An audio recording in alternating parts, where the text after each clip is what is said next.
before he finishes that apology,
The Honorable the Speaker.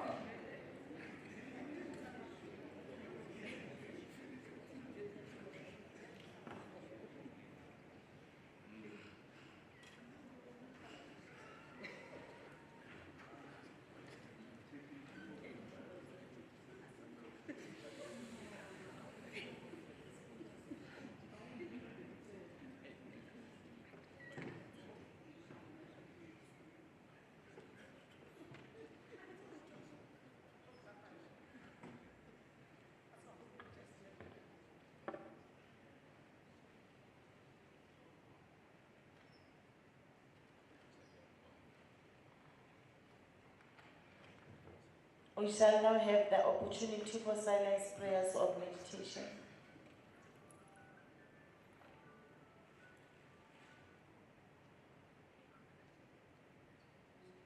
Thank you very much. We may all be seated.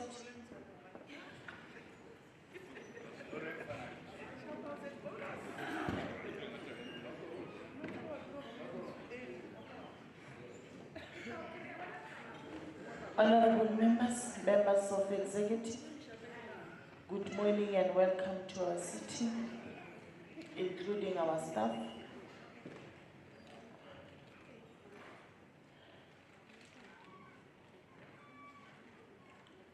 Honorable members, we are going to suspend item 2 up to item 5 and proceed with item 6. Item 6, tabling of committee reports. 6.1, tabling of the departmental institutional annual performance plans for the financial year 2023-2024. Leader of Government Business, Honorable MEC Squad.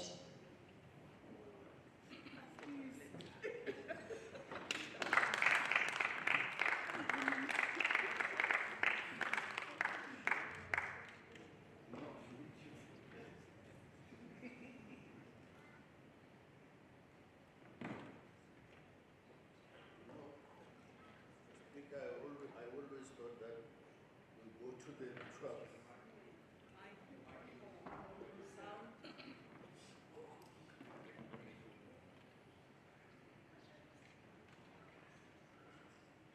Sometimes these things don't do. No better paper.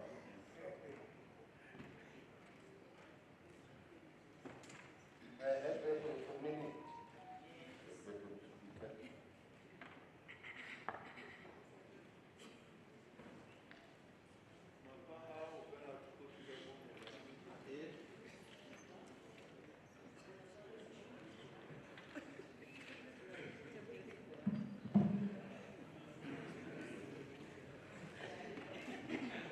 No, don't worry, I have a backup now.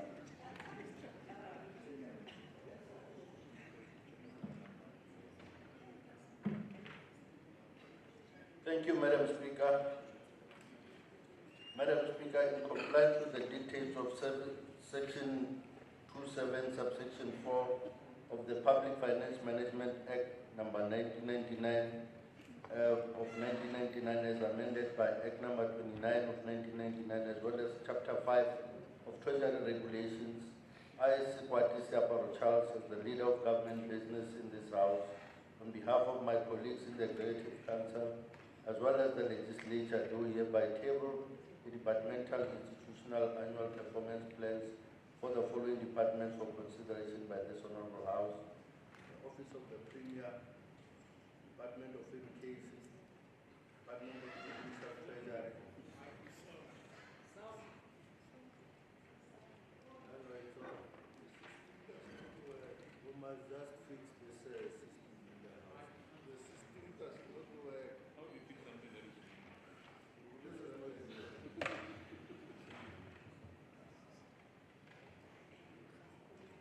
May I continue, Madam Speaker? You don't hear me.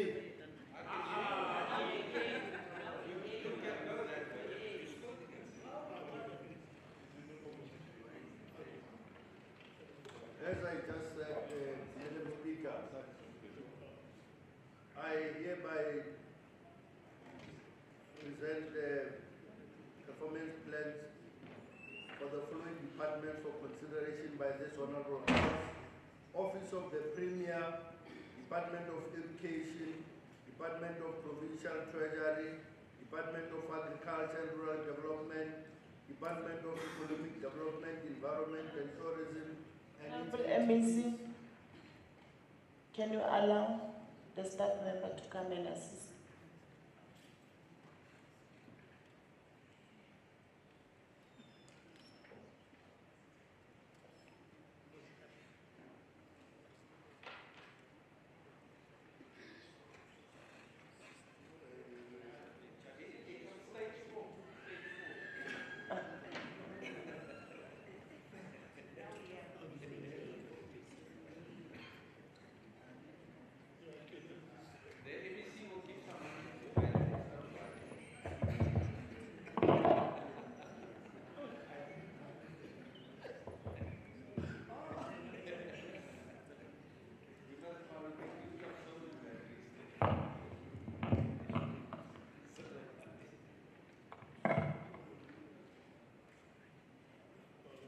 So it means, Madam Speaker, I must really start from the Yes. beginning. Yes, Honorable MEC. Thank you once again, Madam Speaker. This thing doesn't work. Madam Speaker, in compliance with the dictates of Section 27, subsection 4 of the Public Finance Management Act number 99 of 1999 as amended by Act number 29 of 1999 as well as Chapter 5 of Treasury Regulations, I, Sikwati Siaparo Charles, as the leader of government business in this House, on behalf of my colleagues in the Executive Council as well as the Legislature, do hereby table the departmental or institutional annual performance plans for the following departments for consideration by this Honorable House: the Office of the Premier, Department of Education, Department of Provincial Treasury, Department of Agriculture and Rural Development, Department of Economic Development, Environment and Tourism and its entities as follows: Limpopo Tourism Agency, Limpopo Gambling Board, Limpopo Development Agency, and Department of Health, Department of Transport and Community Safety and its entity, Gateway Airport Authority, GAL, Department of Public Works, Roads and Infrastructure and its entity, RAL, Department of COGSTA, Department of Social Development, Department of Sports, Arts and Culture. And I would like to thank you, Madam Speaker. Thank you, Honorable MEC. The tabled annual performance plans are referred to the relevant portfolio committees for consideration and to report back to the House. Thanks very much. Tabling of the Limpopo Legislature Annual Performance Plan for the financial year ending 2023-2024 by the Honorable Deputy Speaker, Honorable Martina. Thank you very much, Honorable Speaker. In compliance with Section 13B of the Financial Management of Parliament and Provincial Legislature, Act number 10 of 2009, I, Matibeshtereke, rise to table 2023-24 Annual Performance Plan of the Provincial Legislature for consideration by this House. I so move. Thanks very much, Honorable Deputy Speaker. The annual performance plan of the Limpopo Legislature is referred to the Portfolio Committee on Oversight Mechanism for consideration and to report back to the House. May we proceed to item 7, orders of the day. 7.1, first reading of the Limpopo Unauthorized Expenditure Bill 2023 B03/2023 by the Honorable MEC for Provincial Treasury, Honorable MEC Squati. Thank you once again, Madam Speaker, Deputy Speaker, members of the Executive Council present here, official opposition, and the August House. Allow me, Madam Speaker, as I request the House to consider the approval of the Limpopo Unauthorized Expenditure Bill 2023 as prescribed in Section 34, Subsection 2 of Public Finance Management Act of 1999, in that the Department of Education, Agriculture and Rural Development and Department of Public Works, Roads and Infrastructure incurred unauthorized expenditure in the amount of 24.1 million for financial years 2013, 2014 to 2020, 2021. The unauthorized expenditure was incurred without legal authorization in respect of overspending of a vote or main division within a vote or expenditure not in accordance with the purpose of vote or the main division within the vote. The Standing Committee on Public Accounts has heard the evidence on the report of the Auditor General on the financial statements for the financial years. And after careful deliberation, the committee agreed to approve 24.1 million unauthorized expenditure as set out in the Schedule 1 of the attached unauthorized expenditure bill 2023 as direct charge against the budget allocation of each respective department starting from 2022-23 financial year, and that means it's approved without funding. Honourable Speaker, I therefore submit that the Limpopo Unauthorized Expenditure Bill 2023 be approved by this August House. Galebo. Thank you, Honorable MEC. The bill is referred to the Portfolio Committee on Provincial Treasury for consideration and to report back to the House.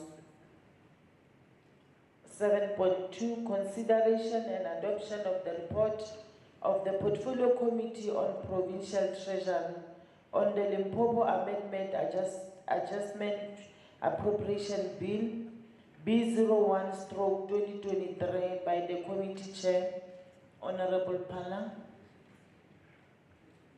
Thanks, Honorable Speaker. I move that the report of the Portfolio Committee into the Limpopo Adjustment Appropriations Amendment Bill B01/2023 be adopted as a report of this Honorable House. I move accordingly. The Honorable the Speaker. Thank you very much. Any seconder? Honorable Slamlena. Honorable Speaker, thank you very much. Donald Slamlena of the African National Congress. I stand here to second to move presented by the Committee Chair, the Honorable. Thank you very much. Second reading debate on the Limpopo Amendment Adjustment Appropriation Bill B01/2023. And we shall now refer to the speakers list.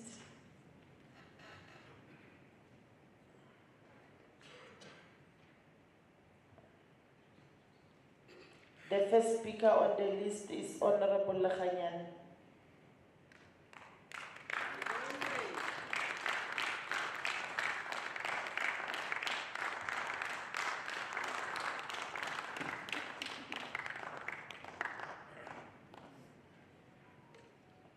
Thank you very much, Honorable Speaker, for the opportunity.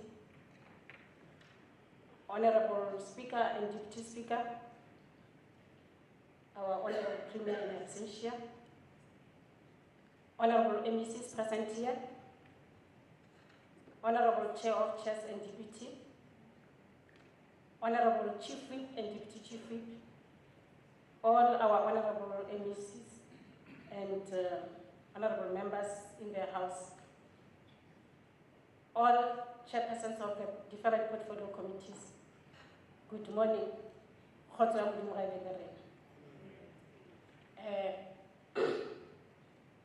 Honorable Speaker, I, Nakedi Maria Lekhanyan, hereby rise to debate on the Limpopo Adjustment Appropriation Amendment Bill B01/2023, which was introduced in this House on the 7th March 2023 in terms of House Rule number 265 by the Honorable MEC, Honorable Squad for Provincial Treasury. Honorable Speaker, the committee met with the Provincial Treasury on the 14th March 2023 to consider and adopt the report on the bill. It was found that the National Department of Women's Settlement had, in terms of Gazette number 47662, stopped the transfer of 100 million for the Women's Settlement Development Grant and 44.7 million for the Informal Settlement Upgrading Partnership Grant in our province, here in Limpopo. The downward adjustment of 144.7 million led to the reduction in COGSA's equitable share allocation from 2.7 billion to 2.616 billion. Honorable Speaker, it was found that the National Department of Health had, in terms of Gazette number 47789, stopped the transfer of 3.37 million for the National Health Insurance Grant for Limpopo Province. Also, the Provincial Treasury, Honorable Speaker, reallocated funds amounting to the 73.56 million from the Limpopo Department of Health to the Department of Public Works, Roads and Infrastructure for completion of construction work at Maputa Malaji Hospital. Honorable Speaker, this downward adjustment in the Department of Health reduces the allocation from 23.5 billion to 23.5 billion. Let me start afresh. This downward adjustment in the Department of Health reduces the allocation from 23.594 billion to 23.518 billion. This upward adjustment, Honorable Speaker, in the Department of Public Works, Roads and Infrastructure increases the allocation from 4.354 billion to 4.427 billion. The aforementioned adjustments decreases the provincial budget from 78.154 billion to 78.006 billion for the financial year ending this month, 31st March 2023. Honorable Speaker, upon realizing the enormous amounts of unspent conditional grants in the previous financial years on conditional grants at COGSA, and the committee raised dissatisfaction about the incapacity to spend on conditional grants and the surrender of such funds which could have been used for service delivery in our province. Further, Honorable Speaker, the Provincial Treasury's role in assisting departments that are continuously surrendering huge amounts of money from Limpopo province to other provinces. The committee recommended that measures must be put in place to enhance expenditure of conditional grants. We also recommended that the departments and entities must spend all appropriated funds. Departments and entities must take disciplinary steps against officials responsible for underspending on conditional grants. The MECs from Health and Coxstar must submit reports to the legislature on actions taken against previous years under expenditure by the 30th June 2023. A 10-year report of various under expenditures in the provincial government and money surrendered to national departments should be submitted on the 31st of March 2023. Honorable Speaker, also additional allocations and reductions are approved as scheduled in the bill.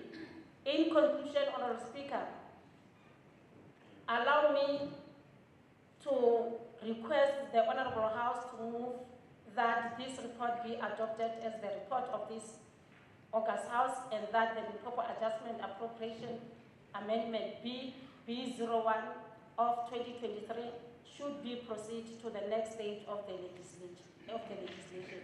I thank you, Honorable Speaker.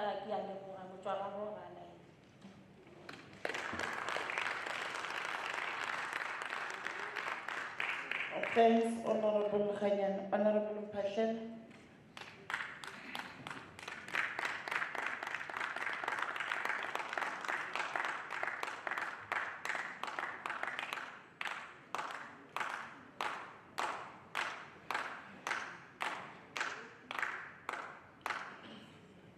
Honorable Speaker, Leader of the Opposition Party, Honorable Mananga, NEC present here, members of this August House, members in the gallery, good morning. Honorable Speaker, the EFF rejects the Adjustment Appropriation Bill of the following, for the following outright reasons. Firstly, the bill does not address the developmental needs of the people of Limpopo as a result of this top-down approach. If you claim that you have consulted our people on this, then why is it not presenting their service delivery and developmental needs? It is either you did not consult them enough or you did not consult them at all.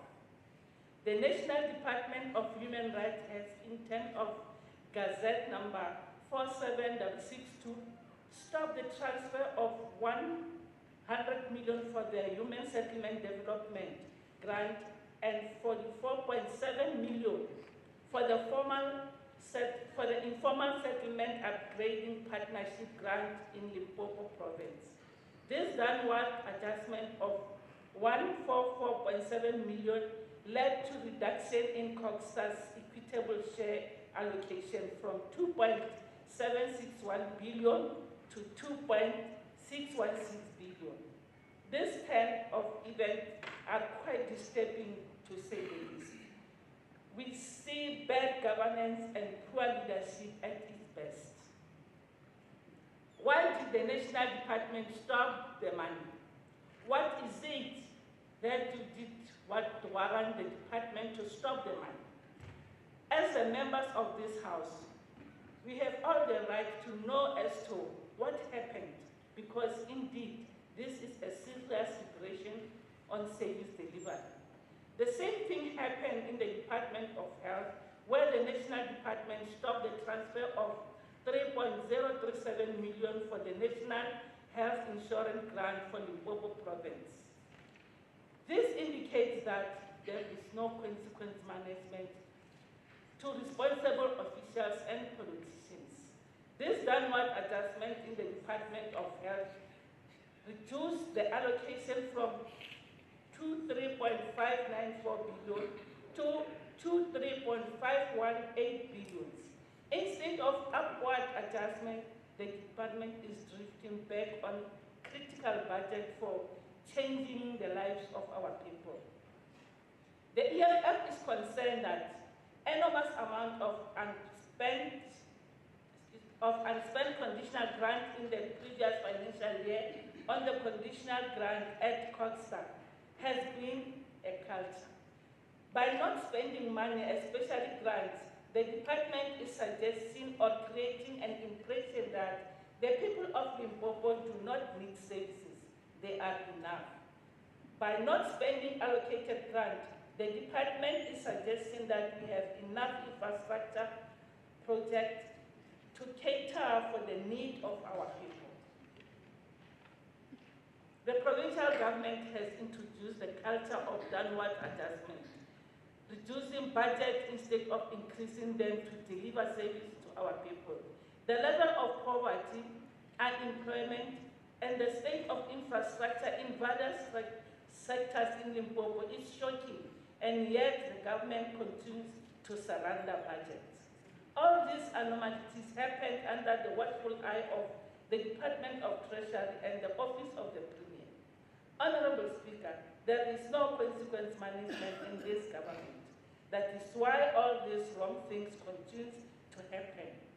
The EFF cannot come here for wrong things because it will be a serious betrayal to the poorest of the poor in this province. Honorable Speaker, the EFF rejects the bill. I thank you.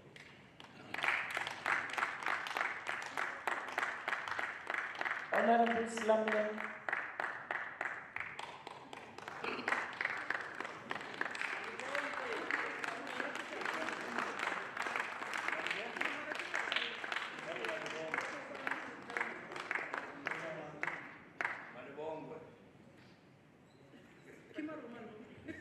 Yes, Honorable Slam.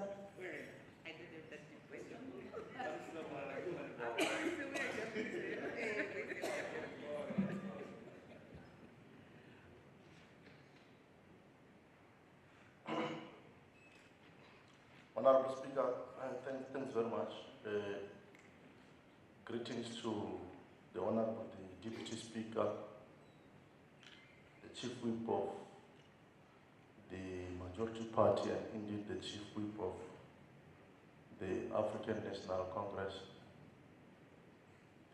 our leader of government business, Treasury.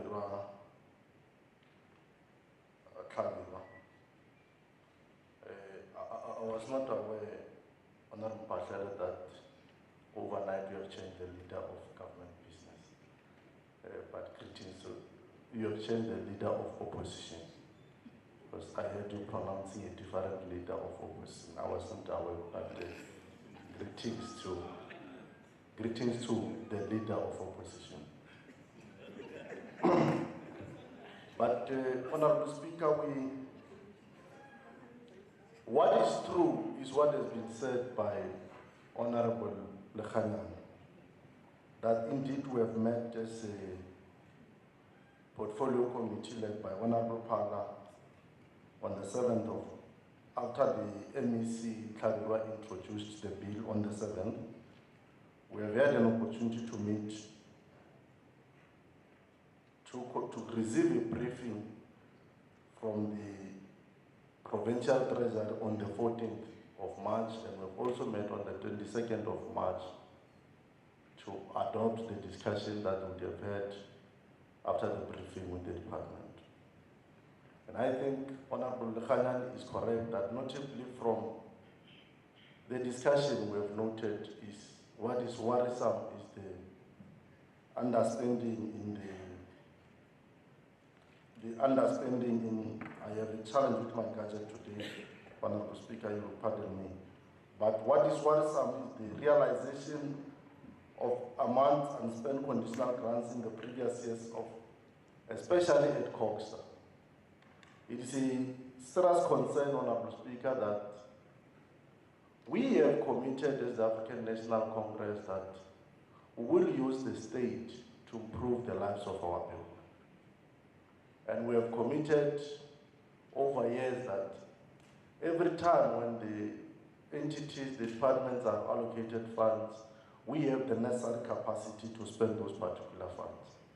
So it was a very serious concern to the committee that we continue to have a perpetual underspending, especially of the grants allocated to especially the Department of Coastal. So it is against this background, as Honorable Khanan has said, that on our discussion, we have said that there must be measures put in place by the Provincial Treasury to assist and support the expenditure of conditional grants by the department. Because it can't be that, especially the grant which is meant to improve the lives of our people, to give them shelter. This commitment of giving our people shelter is a commitment that was made by our forebearers when they met in 1955, when they pronounced and reservedly declared that there shall be housing for all. They have committed, and we cannot start to betray that commitment and that covenant that our forebearers entered with our people through that marriage agreement with the people that we call the Freedom Charter or the Cape Town Charter. Now, it is against this background that we have also said that department and entities must take disciplinary steps against officials responsible for underspending on conditional grants. We have noticed this continuous trend that year in, year out, Honorable Parliament, the grant is returned. Year in, year out, the grant is returned, and this grant, as I've said, is meant for improving the lives of our people. And I think Honorable Kanyani correctly articulated the figures that have been returned year in, year out.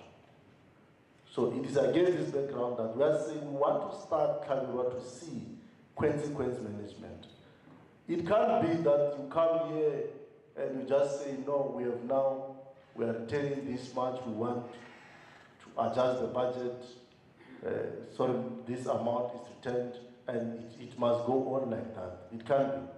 What we need to see, we need to start to see members of the executive taking action against the officials who are responsible for this underspending.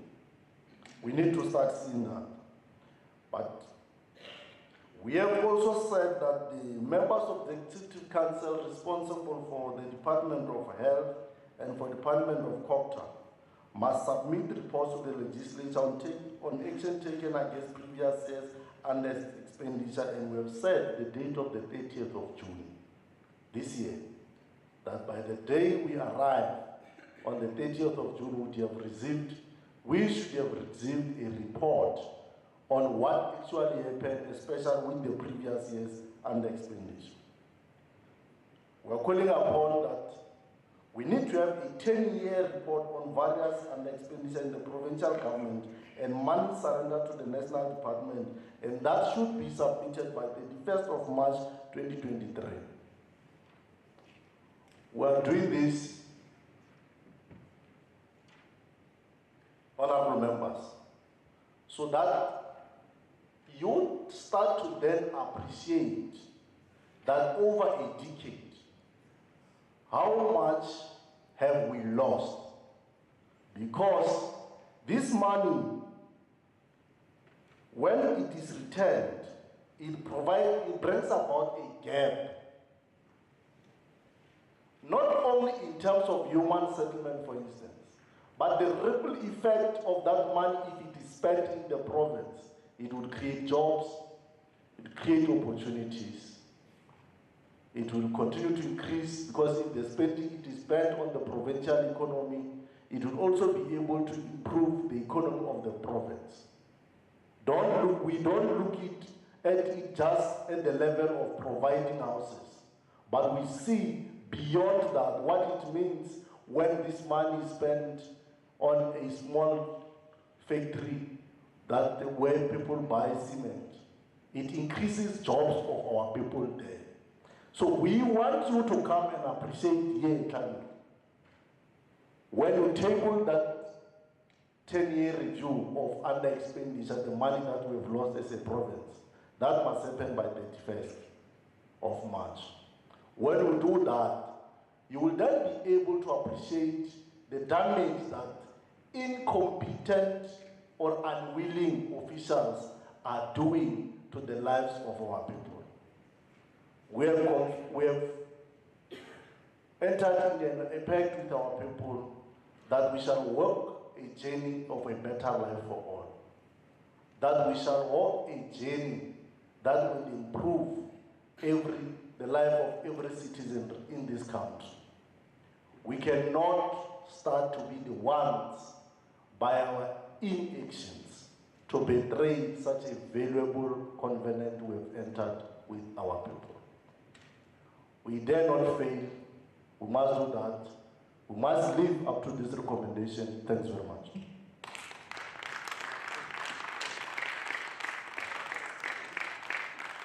Thanks. Honorable Maharaj.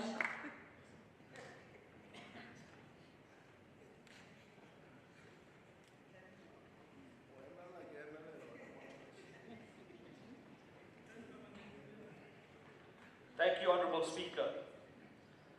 Honourable Speaker, in terms of House Rule 164, the MEC for Treasury referred the Limpopo Adjustments Appropriation Amendment Bill B01-2023 on the 7th of March 2023 to the Portfolio Committee on Provincial Treasury for consideration and scrutiny, and subsequently to this House in terms of House Rule 165.1. The Portfolio Committee on Treasury met to consider and adopt the bill, and it was found that the National Department of Human Settlements had, in terms of Gazette number 47662, stopped a transfer of 100 million rands for the Human Settlements Development Grant and 44.7 million rands for the Informal Settlements Upgrading Partnership Grant in Limpopo. The impact of this downward adjustment of 144.7 million in effect led to the reduction in Cox's equitable share allocation from 2.7 billion rands to 2.6 billion. It was further determined that the National Department of Health had, in terms of Gazette number 47789, stopped the transfer of 3.037 billion rands for the National Health Insurance Grant for Limpopo Province. Treasury thereafter reallocated funds amounting to 73.056 billion rands from the Limpopo Department of Health to the Department of Public Works, Roads and Infrastructure for the completion and construction at Maputo Malachi Hospital. In essence, these adjustments mean that the Department of Health reduction its allocation from 23.5 billion to 23.594 billion to 23.518 billion rands, whilst Public Works, Roads and Infrastructure increased the allocation from 4.34 billion to 4.427 billion. The overall impact of these various adjustments means that the provincial budget has decreased from 78 billion to 78.06 billion for the financial year ending 31st of March 2023. And this is a highly unacceptable situation given that there are already huge backlogs in services required in this province. It certainly leaves a bitter taste in the mouth. The non-spending of conditional grants and or the incorrect spending of conditional grants cannot be an issue that gets raised time and again, year after year, and there's no behavioral change. Limpopo province receives one of the lowest budgets nationally, and we are a rural province with many poor and unemployed people. The impact of not spending or incorrectly spending conditional grants eats at the heart of these people that are most impacted and affected. At what stage are we going to stop discussing this and start holding officials accountable? We call on the Premier to hold his MECs and HODs accountable for this by ensuring disciplinary and punitive action. The enormous underspending of conditional grants at Cox's is shocking, embarrassing, and is tragic, given the large backlogs of housing and services. We call upon the Provincial Treasury to intervene where departments are not spending the conditional grants in accordance with policy and assist them, as we can no longer allow funds to be surrendered back to National Treasury. Honourable Speaker, the sad situation that is Maputo Malachi Hospital renovations is very concerning. Given the time that this project remains incomplete, It further warrants investigation as to why the project is surpassing the budget allocated by such an enormous amount. It is also shocking that the contractor holds the department ransom by locking the doors and the site when the AG requests an oversight. We believe that contractors who act in this manner should be blacklisted from doing any business with the state, as the state cannot be held ransom. Honourable Speaker, the committee strongly recommends that measures must be put in place to enhance and improve on the expenditure of conditional grants. It is also incumbent on all departments and entities to spend all appropriated funds in accordance with the policies. We again call on effective disciplinary action with a view to correct behaviour and not this malicious compliance of written warnings for all, irrespective of the transgression, especially with officials responsible for underspending and incorrectly spending conditional grants. The committee has requested that both the MECs for Health and COGSTA must submit reports to the Legislature on action taken against previous years under expenditure by the 30th of June 2023. It was also agreed that a 10-year report on various under expenditures in the provincial government and money surrendered to national departments be submitted on the 31st of March 2023. Thank you. Thanks. Honourable. Second reading of Limpopo Appropriations Adjustment Amendment Bill B01 2023 as tabled in this House by the Honourable MEC for Provincial Treasury. And as the Honourable Members have already said, Honourable Lakhanyana, Honourable Slamlela, and Honourable Maharaj have represented the committee very well on what we said. Because what is happening with this adjustment is that whether you agree with it or disagree with it, or you oppose it or do not oppose it, or you like it or do not like it, or you hate it or do not hate it, in English they say it's immaterial, it's an immaterial immateriality. It's like looking at the feather of a chicken in the sky. It's an immaterial immateriality. Because as Honorable Maharaj just taught us, these monies are monies that have already been taken by the various national departments. We are just confirming in the books that Chelete speech. Chelete speech. Renano confirm mu di book in Japan province or no, budget 100 million DRTP houses, budget. And as the other members have said, budget partly in relation to human settlements because we ourselves are not spending. And that's why all honorable members were very strong on that, or we should spend the monies that we get. And if we don't spend money, there must be, as Maharaj was saying, extra measures put in place to deal with under-expenditure. And as Lamrela was saying, steps must be taken against the officials that have ensured that we don't spend the money. Because if this thing that we want to, Honorable Squad, your department to bring here by the 31st of March, if you look at it, we have returned more than 1.5 billion rand in human settlements alone. Go and look at the figures. Scotty will tell you when he comes here on the 31st. We have returned in the 10 years, which is between 2012 and 2022, if you get the logic right. We have returned more than 1.5 billion rand to national. That's totally unacceptable by any standard, as the honorable members have said. Because that money is for service delivery of the people of this province. Our people don't have enough houses, and we want them to get houses. But when we have money to build houses, that money gets returned to national. So that is totally unacceptable, and it's a matter that we want extra steps to be taken about. And I think Honorable Slamlela was already talking about the coming report of what we have said will happen if there is under-expenditure. Because under expenditure talks to many things. One of the things he talks to is poor planning. Poor planning, Honorable Dr. Mchadi. The departments are not planning properly forward on what they are going to implement. And because they are not planning properly forward, or I'm dealing with human settlements, I must plan properly. Where am I going to build the 400 houses? Is the land board? Has the land been acquired? Who are the beneficiaries? Have the beneficiaries been identified? You do that in time. And if you remember, this provincial government of the ANC in the year 2010, 2011, we were the best performing in relation to human settlements in the Republic of South Africa. Yes. Mapolo is saying yes. Mapolo remembers, Mapolo was our mayor here, he remembers, he can stand there and say.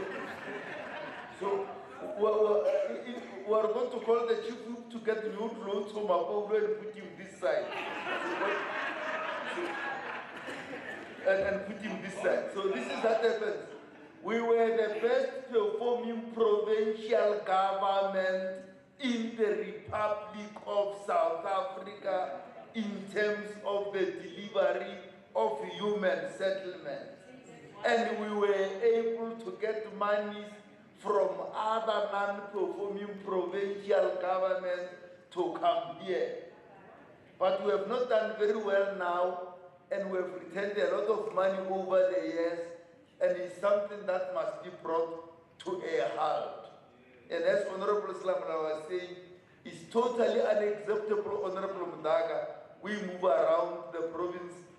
Honorable Mudaga chairs a committee called Public Participation and Petitions. He has got cut boxes and cut boxes of petitions of people who are talking about houses. He will tell you who want houses to be built for them who do not have houses. And we have the power to return money. We can't, it's unacceptable. And that is why we are saying in the recommendations that have been read by Honorable Lekanyane, that, and I think Honorable Slamlela and Honorable Maharaj, that we want all monies that are coming to the province, that are allocated and appropriated in the budget to be spent. We want all monies that are conditional grants that come from national, all those monies to be spent. That in the unlikely event some monies do not get spent, effective and appropriate action must be taken on the people responsible for that under expenditure going forward. And those are the resolutions that we said we will put before this House, so that this matter of returning monies to national is brought to an end, and we are able to turn things around and spend all the monies that we get as the provincial government and deliver services to the people of this province of Limpopo who really need the services that this provincial government delivers. Thanks very much, Honorable.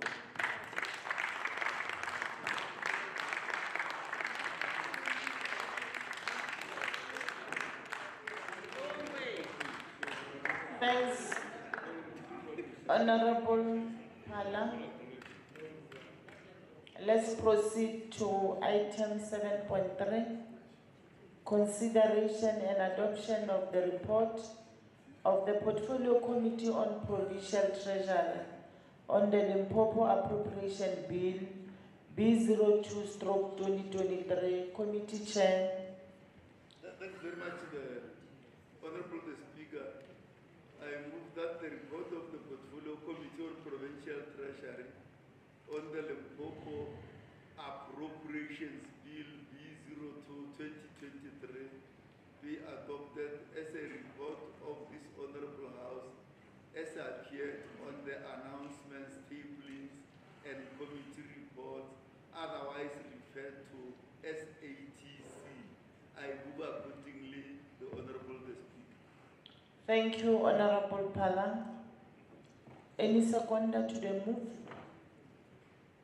Honorable Khanyana. Thank you very much, Honorable Speaker. I, like Mariana Khanani, second the move for adoption of the report as presented by the Chairperson, Honorable Khanani. Thank you. Thanks very much. Let's move to the debate on the second reading on the Limpopo Appropriation Bill B02/2023. And the first speaker on the list is Honorable Slamle.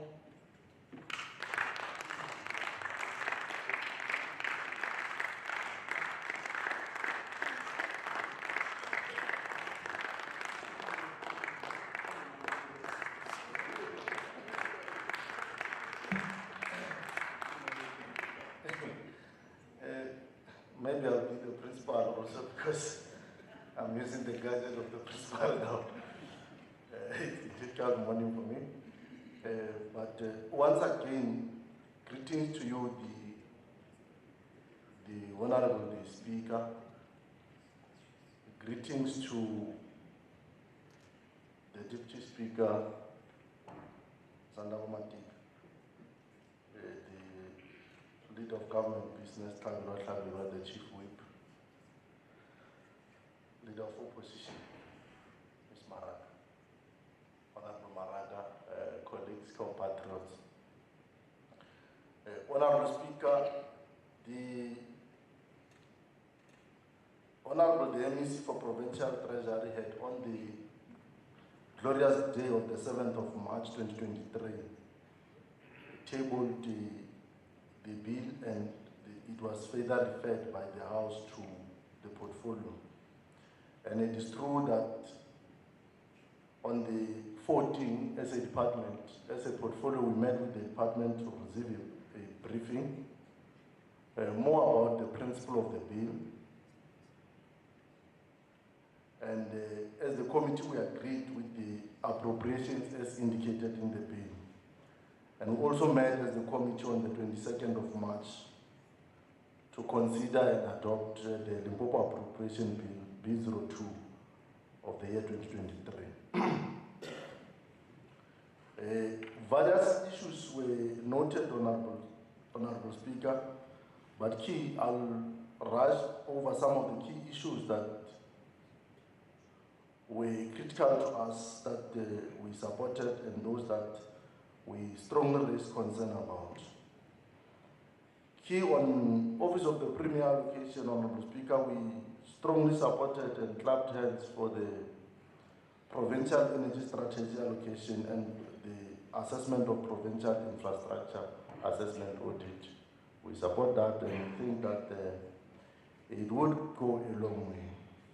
When we met as a committee, we spent time interrogating the report about the Department of Education, and we were inspired by the allocation of the 70 million for the improvement of matric results.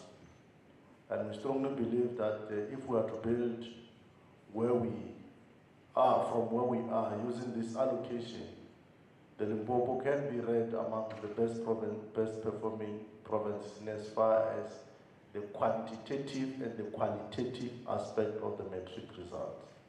So we were very happy with that.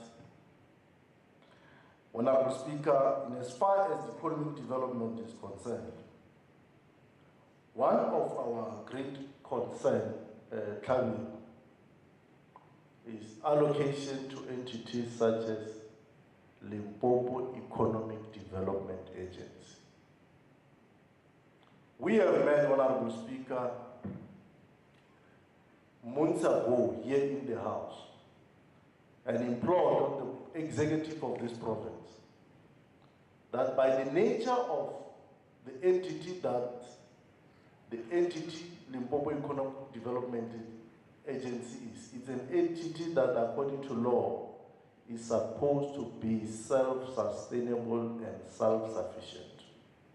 And we had agreed that by the year 2023, the executive will not be allocating resources to this entity. And you came here on the day of the Lord, on the 7th of March, and as you're tabling, you allocated resources, public resources to this entity. And it's one area that we have said as a committee that it is going to be an area of our differences with the executive. Because when we agree as a house that things need to move in this particular way, we do that on behalf of the population of this particular province and not on behalf of our jacket. So it's an area that we noted, and we'll speak to it on our recommendations. Honorable Speaker, we also supported the work that is done on health. Of course, notwithstanding the matters we raised earlier on about the downward movement of the budget, but we support the allocation because we strongly believe that in a journey of making a better life for all our people, universal health coverage and provision of basic health services to our people must remain at the apex. That is why our manifesto has always, as the African National Congress, Ndate Marule has always put at the apex of our issues, the health issues followed by the education issues. And we think that this budget, in as far as allocation to the Department of Health, brings life to the commitments and the agreement we have made with our people, that contract that we have entered through the manifesto, which resulted in us being the ruling party here. So we think that the budget speaks to that regard.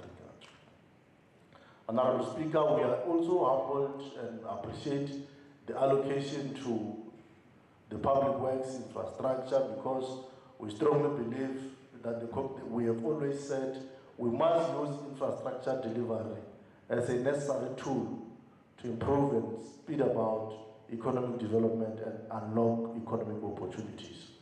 So it is about, against this background, that we note the movement. The allocation to Coxstar, very key for us.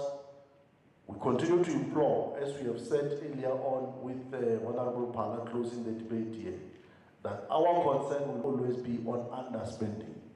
Because we strongly believe that the aspect of Coxstar should be able to assist us, Honorable Appeal, to bring comfort to our people by providing them shelter, a commitment our forefathers entered in 1955. So there is no compromise in that regard.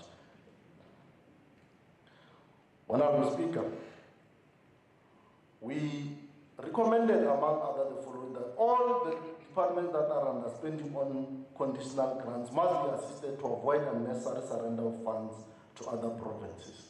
And this we have said the provincial treasury must be able to lead the way.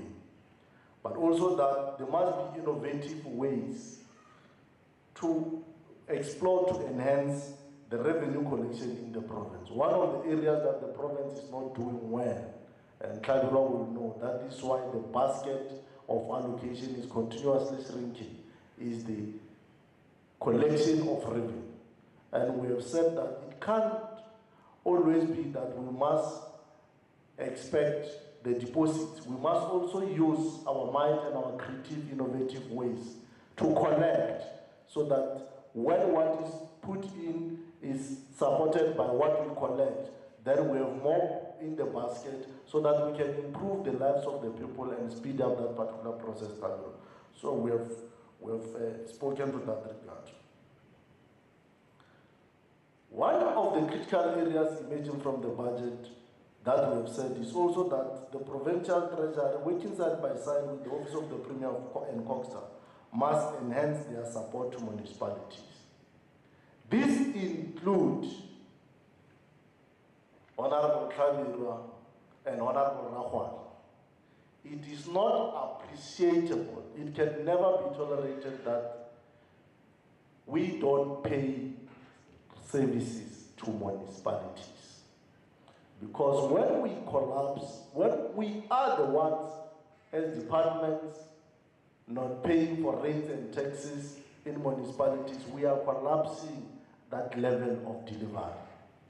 And we have always said as the African National Congress that the municipal system, the municipal councils, which we must support, are organs of people's power. That's where the service delivery must actually happen. Now, any other thing that seeks not to give support to that will work in antithesis of what we actually want to achieve. So we have implored on that as a committee.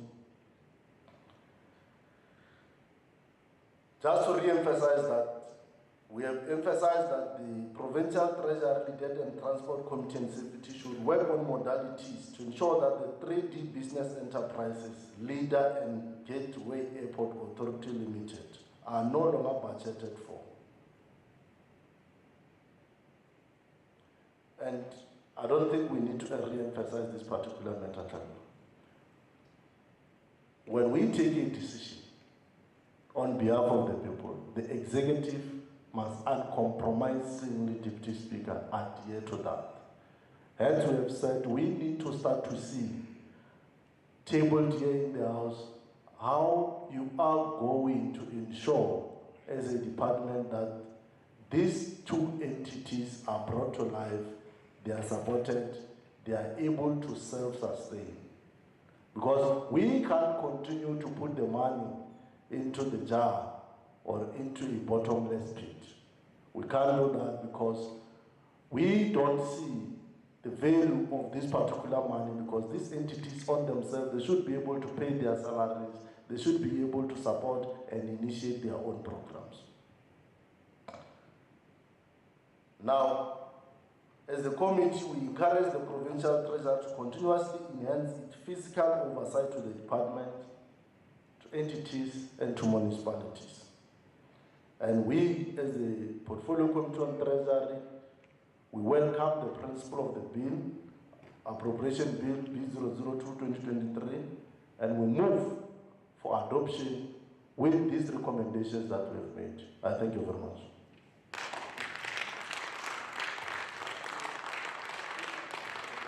Honorable President.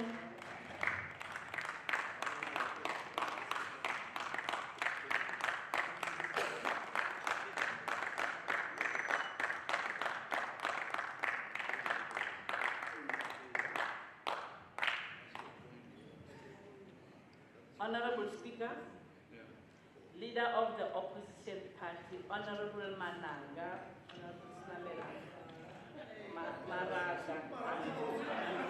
Correction, Honorable Maraga. Maraga. Thank you for the correction. MEC present, honorable members of this August House, members in the gallery, good morning. Honorable Speaker, the EFF rejects this bill outrightly because it does not represent the aspiration of our people. We must indicate to this House that the tabling of Limpopo Appropriate Bill was just a compliance. There is nothing international, radical, and developmental about the bill itself on improving or changing the material conditions of our people. We need to ask, how is this bill going to improve the lives of ordinary people in Ramaliboho, Haikivi, or deep down in the rural village of them? The real appropriate bill must be people-orientated. It must be about the people. It must be about changing the lives of our people for better. The bill is completely uninspiring. There is nothing revolutionary about the bill. It is just a bill. It is our view that any developmental state should put people at the center of development, which is not the case in this bill. The notion of the government of the people, by the people, and for the people must be seen playing out in all developmental endeavors of the government.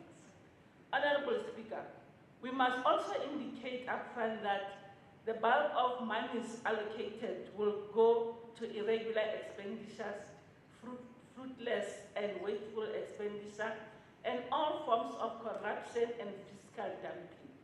The Department of Health received an allocation of 23.772 billion in 2023-24 financial year, and this includes 119.945 million for placement of medical graduates, 192 million for employment of doctors, 50 million for purchase of ambulances, 20 million for Cuban doctors program, and 3.927 billion for conditional grants, included in the allocation is 637.2 billion from own revenues.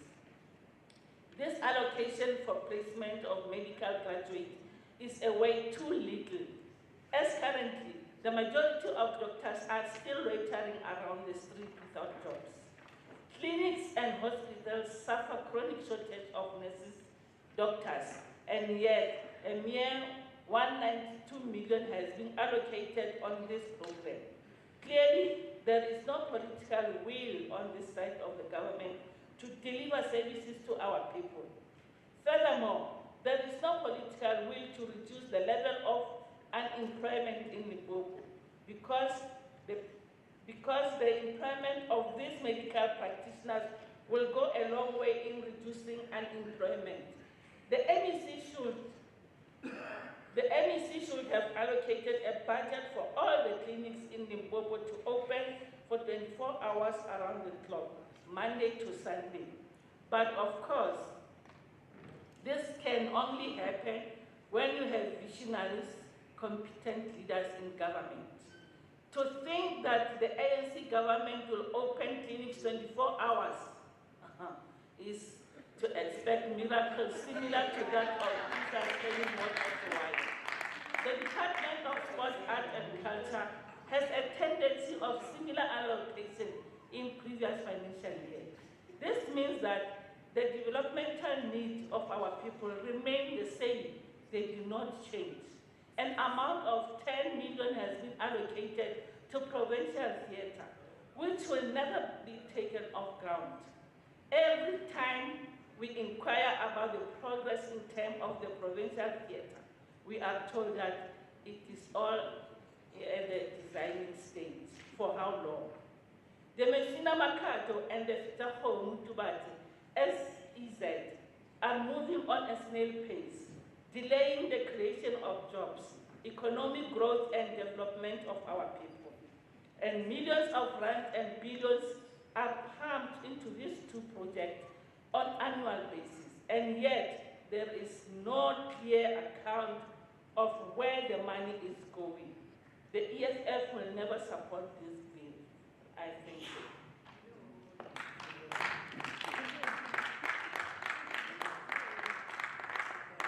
Honorable Libya.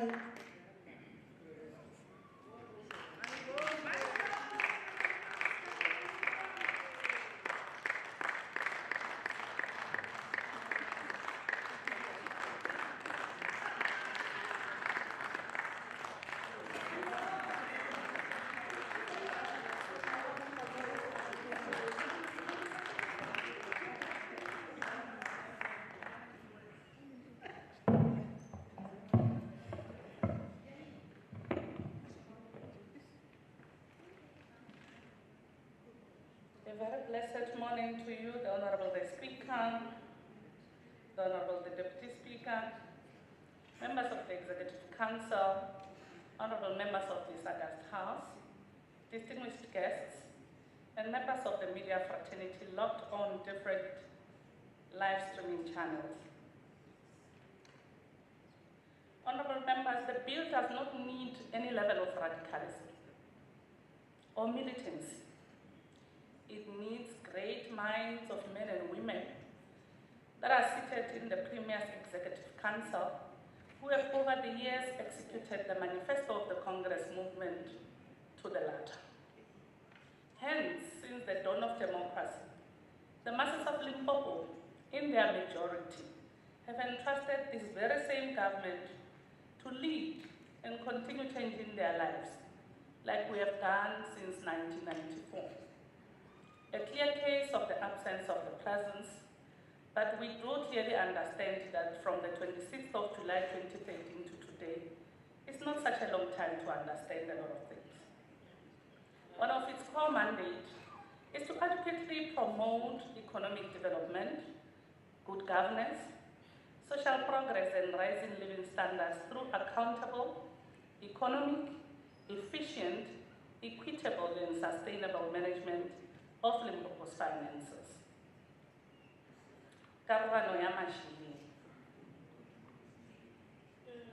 One of the key points clearly highlighted by the Freedom Charter, the Honorable Speaker, is that the people shall share in the country's wealth, which we have done very well as the ANC-led government, which we have done very well, the Honorable the MEC of Provincial Treasury.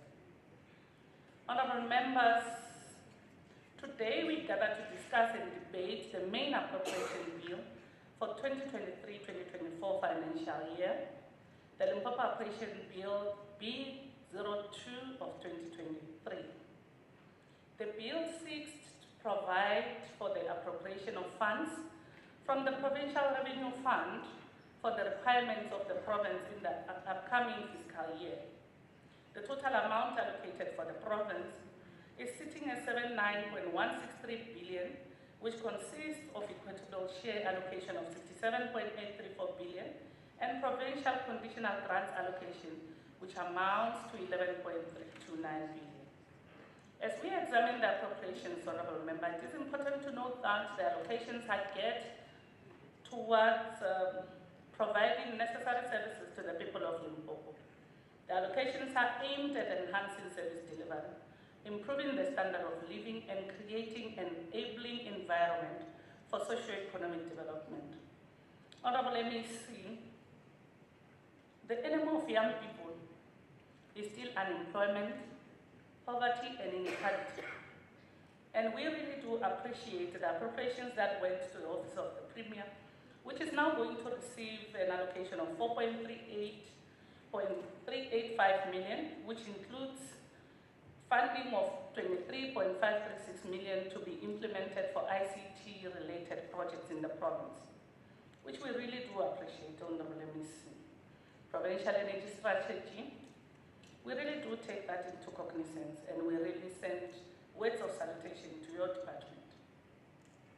We also cannot overlook the funds that are made available to go and electrify all health institutions in the province, because Honorable MEC, health is wealth. The Provincial Legislature also received an allocation of 492.417 million to cater for the oversight of all institutions in the province and other mandates. This allocation is vital in ensuring that institutions in the province are held accountable for their actions and decisions, and the people of Limpopo receive the best possible services. Ours, the Honorable the Speaker, is to play an oversight role. And we had also agreed as a portfolio committee chaired by Honorable Kala that we are going to be on the side of the people of Limpopo.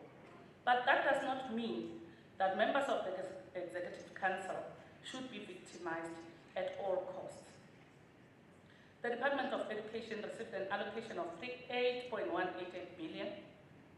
The allocation, which will include 884.67 million for the Presidential Youth Employment Initiative, 36.9 million for the Sanitary Dignity Project, 100 million for e-education, Honorable Mabunguri Ramakanya, 100 million for storm-damaged schools, 655.64 million additional compensation for employees. What we also had noted and sent words of gratitude to yourself, the MEC and your team, Treasury, is the 70 million which is earmarked for improvement of matric results. And we really appreciate, we have seen what has happened in the previous financial year. We are hoping this year, Limpopo will be somewhere on top, sailing with the provinces like Free State and the other. The allocation towards education is crucial, honorable members, as it is a cornerstone of development in any society. As we discuss this debate, the Honorable Speaker, it is important to note that this budget will effectively assist the Limpopo Legislature to play its oversight role on the executive. But we cannot step down, Honorable Speaker, without condemning in its strongest terms the spontaneous strides of undermining the efforts of this government by the few minority who are still hell-bent on living before the year 1994 today. The challenge of the BBB legislation leaves a bitter taste and spit on the face of the masses of the proletariat, not only in the province, but in the entire country. Maybe the Honorable MEC, it's about time that every province should put forward its own terms of procurement. Maybe it's about time, the Honorable MEC, that once we have done that, we'll then talk about 40%, which will be reinvested for public procurement policies for women, youth, and people living with disabilities as a non-negotiable. And this, Honorable MEC, will definitely happen in our lifetime. We are also reminded, the Honorable Speaker, that the minority, with what they have been doing in the country with going unabated or unchallenged, we are waiting for that day that the national liberation of the African people in particular, the black people in general, the destruction of the economic and political power of the ruling class, and the establishment of the one united state of people's power, in which the working class will be dominant force and will move uninterruptedly towards social emancipation and the total abolishment of exploitation of men by men. In conclusion, the Honorable Speaker, the appropriations for the 2023-2024 financial year are aimed at providing necessary services to the people of Limpopo. Honorable Speaker, allow me also to borrow from the great mind of Karl Marx when he said, and I quote, "If we have chosen the position in life which we can most of all work for mankind, no burdens can bow us down, because they are sacrifices for the benefit of all. Then we shall experience no petty, limited, selfish joy, but our happiness will belong to millions. Our deeds will live on quietly, but perpetually at work, and over our ashes will be shed the hot tears of noble people." On that note, the Honorable Speaker, I move that this report be adopted as a report of this August House. Thank you, Honorable Libera. Honorable Maharaj.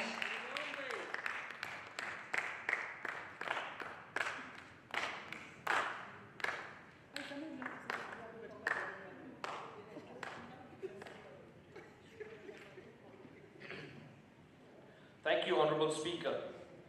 Honorable Speaker, Limpopo Province sits with a disease of failure to remedy previous incorrect and erratic behavior. This is seen in the once again underspending of conditional grants, which in turn means the surrender of huge amounts of grants to national departments for transfer to other provinces. This behavior cannot be condoned and accepted, especially in a poor province like Limpopo, who have huge backlogs in both infrastructure development as well as in services to our people.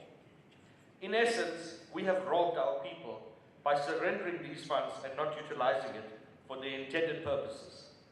It is both disappointing and unacceptable that education, 38.1 billion rands, and health, 23.7 billion rand departments in this province continue to significantly underperform, while they receive 78.2% of the province's budget. These departments are plagued by poor matric results, classroom shortages, the poor state of school sanitation, poor healthcare infrastructure, medical staff shortages, and excessively high medical legal claims. These departments need to produce more value for their money for communities in order to justify these large allocations. In addition to this, revenue enhancement strategies were not adequately explored, and that has a negative impact on local economic development. Again, this is an area that has been spoken about at length in the previous years. The Portfolio Committee on Treasury supports the building of way bridges in the Sekhukhune district. Given the high mining activity in the area and the large utilization of trucks, it is certain to generate revenue and boost the provincial economy. This is one of the innovative ways of trying to build the local revenue streams in the province. An additional example is that the liquor license fees are on a sliding scale based on the volume sold, that the larger or bigger, more retailers and established businesses pay more than the small startup or struggling businesses. Speaker, in any thriving economy and growing economy, infrastructure development is key. However, insufficient progress was reported on the functionality of the provincial theatre as well as the developments on the Mercado-Messina Special Economic Zone, despite the continuous funding in these projects. Further to this are departments that do not pay their rates and taxes, which adds unnecessary delivery pressure on municipalities on their operational expenditure. The issue of the high contingent liabilities gets continuous mention, as this is a serious risk for the province, but the response on how it's being dealt with is unavailable, and this is concerning. The cost of employees line item on the budget remains a concern as the biggest spend on the provincial equitable share, and this cannot be sustainable in the years to come. Honourable Speaker, we still have far too many municipalities that are performing poorly, both on the financial side as well as on rendering services to the communities. Aligned to this are also the poor skills of some of the employees who cannot perform their functions, and as a result, employ consultants or outsource these consultants at huge cost. This is also reflected during the audit qualifications, which are largely attributed to non-adherence to policy prescripts and consequently poor performance. Despite recommendations provided during various forensic and investigative reports, these remain unimplemented and largely ignored. The Department of Public Works, Roads and Infrastructure remains a concern for the payment of municipal bills, and this has a ripple effect on the municipality's operational expenditure and performing their tasks effectively. The issue of funded critical vacant posts remains a challenge, which in turn impacts the quality of work output. It is extremely important that the Provincial Treasury, Office of the Premier and Coxter work collaboratively in the support and enhancement of municipality audit outcomes. The Portfolio Committee on Provincial Treasury recommends that all allocations to the kingships be stopped whenever there are disputes within royal circles and should only resume once these have been settled. The previously mentioned infrastructure delivery hub must urgently be fast-tracked by Provincial Treasury and Public Works, Roads and Infrastructure. This hub must also be fully capacitated and must start focusing on the backlog as well as critical infrastructure maintenance. Speaker, Provincial Treasury must work with and collaborate with the various departments to deal with officials involved in RWOPS. During the SOPA address, the Premier made mention of the purchase of solar panels for the various departments. These pronouncements on the solar panels must be implemented as a matter of urgency, given that the next few years will be heavily affected by load shedding. In addition to this, the terms and conditions of the purchase of these solar panels must therefore be put in place for the budget allocation and spending. The Premier must take effective and appropriate steps against MECs and HODs who underspend on the appropriated budgets. We cannot condone this any longer. In conclusion, the MECs for Treasury, LEDET, and Transport and Community Safety should work on modalities to ensure that the 3D business enterprises, namely LIDA and GAL, are no longer budgeted for by the provincial government in contravention of the PFMA and in terms of the House resolution due for implementation at the 31st of March 2023. And the aforementioned MECs must therefore provide progress reports on the implementation of this resolution until the resolution is fully implemented. Thank you. Thank you, Honorable Pana.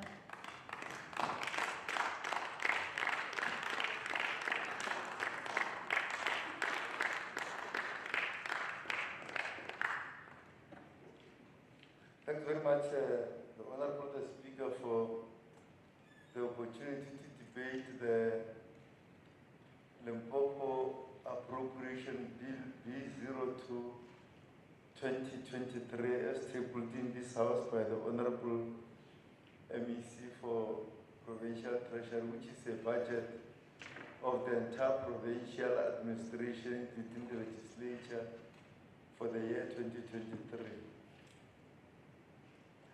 other people mistakenly think that we are at the stage of adopting the bill and therefore we are rejecting it or accepting it. And we are not there. We are very far, and not by a day, not by 2 days, not by a week, by months, from the day in which we will be adopting, rejecting the bill. But let's go through it. In the unlikely event you reject the bill, theoretically, practically, what does it mean, Honorable Salan? It means you don't drink coffee that we put outside. I agree the money of this legislature is part of the budget. You don't drink the water in the house. We mustn't see you queuing for lunch there where we eat.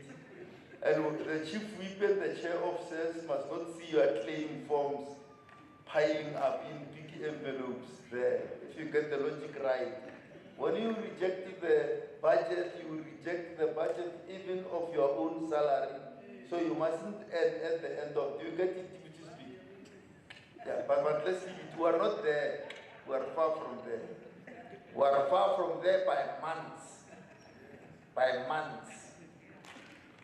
Where we are today, because if you were here in the legislature for, now it's almost 5 years, you don't even know how the legislature works. It's a scandal in English. Scandal. Because where we are today, if anyone was here for 5 years, and I was, is that we are adopting the principle. Honorable Slamler articulated it. We are not adopting the bill, we are adopting the principle of Limpopo Appropriations Bill, which means theoretically that we are opening up the legislature for all MECs to table their own budgets, which will happen in the coming few days.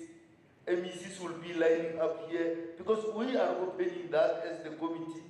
We are opening for portfolio committees to go and discuss APPs in their meetings and come and debate those budgets and APPs here in the House. And we are opening that up until the time when we finally adopt the Limpopo Appropriations Bill. And this Honorable Slamler said, we are adopting the principle of Limpopo. Let's leave a workshop. This is a legislature. Let's go through things. In the report of the Portfolio Committee on Provincial Treasury, and as the honorable members have said, Honorable Libya very well, Honorable Slamlela very articulate, and Honorable Maharaj rounding it off.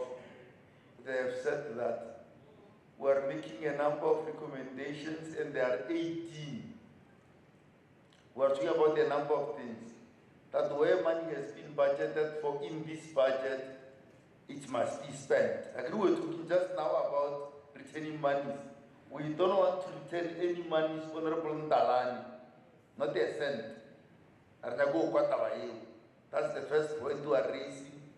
And the second point we are raising, we don't want to return any conditional grant. Because conditional grant, when you return it, it goes to another province because it's a grant that comes with conditions.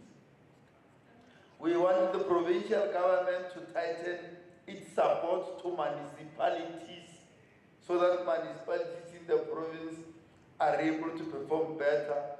So the Department of Coxstar, Premier's Office and Provincial Treasury, we want them to enhance their support to municipalities so that municipalities are able to improve their performance and saving the people of this province of Limpopo. We want the Department of Public Works, Roads and Infrastructure and the Department of Provincial Treasury to enhance what is called the Limpopo Infrastructure Delivery Hub. which they've been talking about. Honorable Ndo, they've been talking about long ago, since 2014, Limpopo delivery hub. We want the provincial government to pay all levies and other monies that are due to municipalities. Because municipalities, all of them say that we owe them, they are unable to deliver services. If there are any monies owed of levies and other categories of monies, they must be paid to municipalities. We want the provincial government to pay attention to compensation of employees' budget, that it does not balloon unnecessarily, except in areas, because it will look like in areas where it is necessary to increase it, which is in areas that are labor intensive, Honorable Party, which are in the areas of nurses and teachers and doctors and people of that kind. But in people who just write papers, senior managers, no. We want the provincial government to increase its expenditure on infrastructure, which is roads, bridges, schools, libraries, laboratories, clinics, and things of that kind that will serve the people of this province. So we must enhance our expenditure on those things as much as possible. Honorable Maharaj was raising a key point about revenue enhancement, that we must not just rely on money coming from national, as Maharaj was articulately mentioning it. We must ourselves devise even more better revenue enhancement strategies and enhance the revenue of the provincial government, so that we are able to get more money, that we are able to spend ourselves here. Honorable Slamulela raised the issue of leader and Gala. Those two entities are 3D business enterprises in terms of Public Finance Management Act. The provincial government is not supposed to be giving them money, but we are giving them money. That's a total illegality of an illegality from the beginning. To give money to something that we are not supposed to give money to. The law says this thing must not give money, but we give money to it. But we said, when it came to a committee chaired by Honorable Slamla some time ago, the committee said, no, you are giving them a lot of money. Let's have a transition period until the 31st of March 2023. And I think people thought 31st of March 2023 is too far at that time. And now we are there. We are at the 31st of March. Honorable Pan. Yes. Honorable Smiley is insisting to speak. Honorable Speaker, I just would like to raise a point of clarity if you would allow me, please. Let him raise it. Raise it. Thank you, Chairperson. Just following the late SCOPA resolutions late last night and the grey areas that certain individuals or departments might find themselves utilizing the funds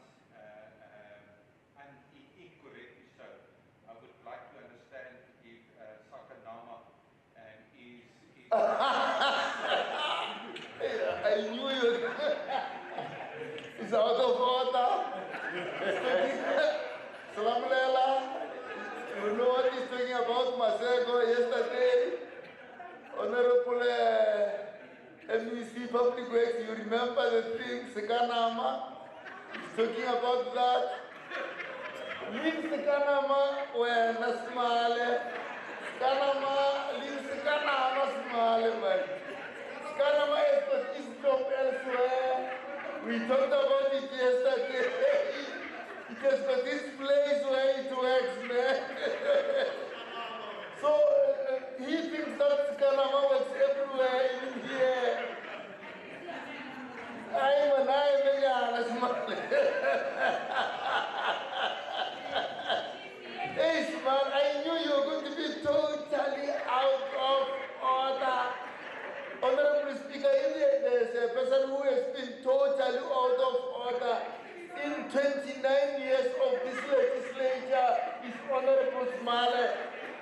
must write that in the Hansard. 29 total Sekanama, bring it to the legislature. Mudimu Israel. Heaven. Sekanama. So, we were talking about that last night. It was a hot session. The NEC has not yet recovered from it. Even now, you can go and touch hands. See.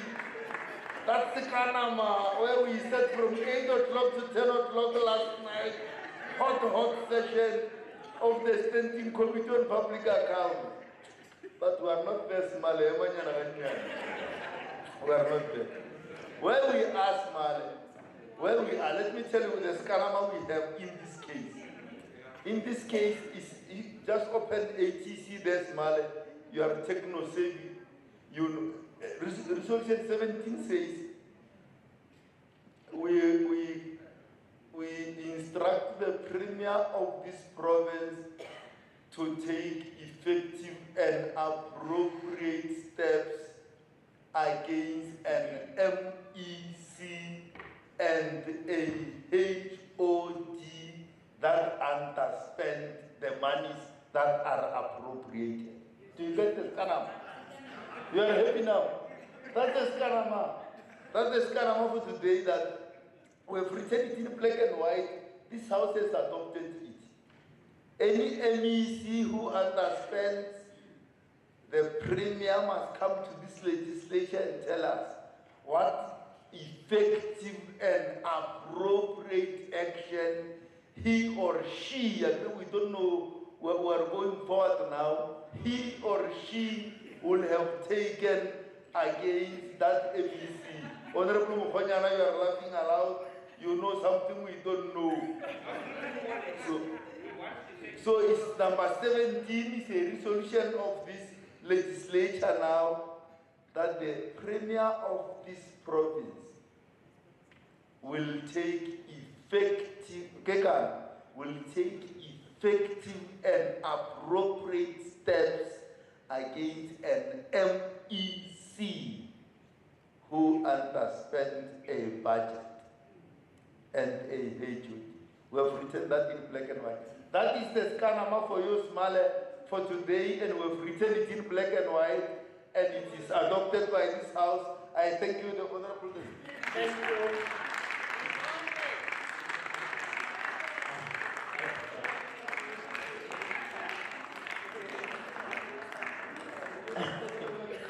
Thank you, Honorable Pala. We shall now call upon the Honorable MEC for Provincial Treasury to come and respond to the debate made by Honorable members. Thank you, Madam Speaker. And once again, let me thank you for affording me this opportunity to come and respond to the issues that has been raised by my colleagues, members of the Portfolio Committee, starting with the Adjustment Appropriation Bill, which we agree, Madam Speaker, with the sentiments that are raised by members of the Portfolio Committee. That firstly, the issue of underspending of these conditional grants is very, very ugly, in the sense that it defers the opportunity to uplift the standard of living for our people in the province, but as well it leads to failure in terms of objectives that has been set by this house to be achieved. And therefore, it's something that needs to be scorned by everyone, and make sure that indeed we apply what the chairperson of the Portfolio Committee calls Kanama, meaning that we need to have consequence management in those areas, so that everyone needs to take responsibility and accountability in terms of the resources that have been allocated, but also in terms of their own responsibilities. And I think the message is very clear, so that those who do not do so should themselves be accounting to make sure that there is no one who is absolved from accountability. So we will definitely take that into account. However, Chair, in the same vein, I think it's important to as well clarify the issue that Member Patel has raised in terms of conditional grant for the health insurance. That is an amount of 3 million which was taken from the Department of Health by National Treasury. That is not an underspending but a misallocation of funds that has been transferred or allocated to the Department of Health and therefore taken away on those bases that it has been a misallocation and it's not an underspending. I thought it needs to be clarified. And let me as well appreciate the sentiments that has been raised, but also the recommendations that has been raised by the Portfolio Committee in terms of the main appropriation bill, and say that indeed we will continue to make sure that conditional grants that are meant as augmentation of our own budget is actually utilized to make sure that we can fast track the provision of services, but also make sure that we are able to ensure that we uplift the standard of living for our communities in Limpopo. We do as well take into account the issues of revenue maximization for us as a province, because it is our own revenue that allows us to decide where we want to allocate the funds, and therefore we need to continuously make sure that we raise the bar in terms of every department, but also for the provincial government to be able to have a proper base in terms of collection of revenue, which will also augment both the equitable share but also the conditional grant. And we do take into account what the committee had said, but also we do appreciate the fact that we have actually gone to beyond 2 billion in terms of own revenue as a province, which I believe is a step or a movement in the right direction as a province for us to continuously look for new avenues for us to be able to raise that. And I believe that all departments are going to be supported to make sure that they are able to ultimately ensure that they increase on revenue, because that is what they will assist us in ensuring that we are able to augment these allocations.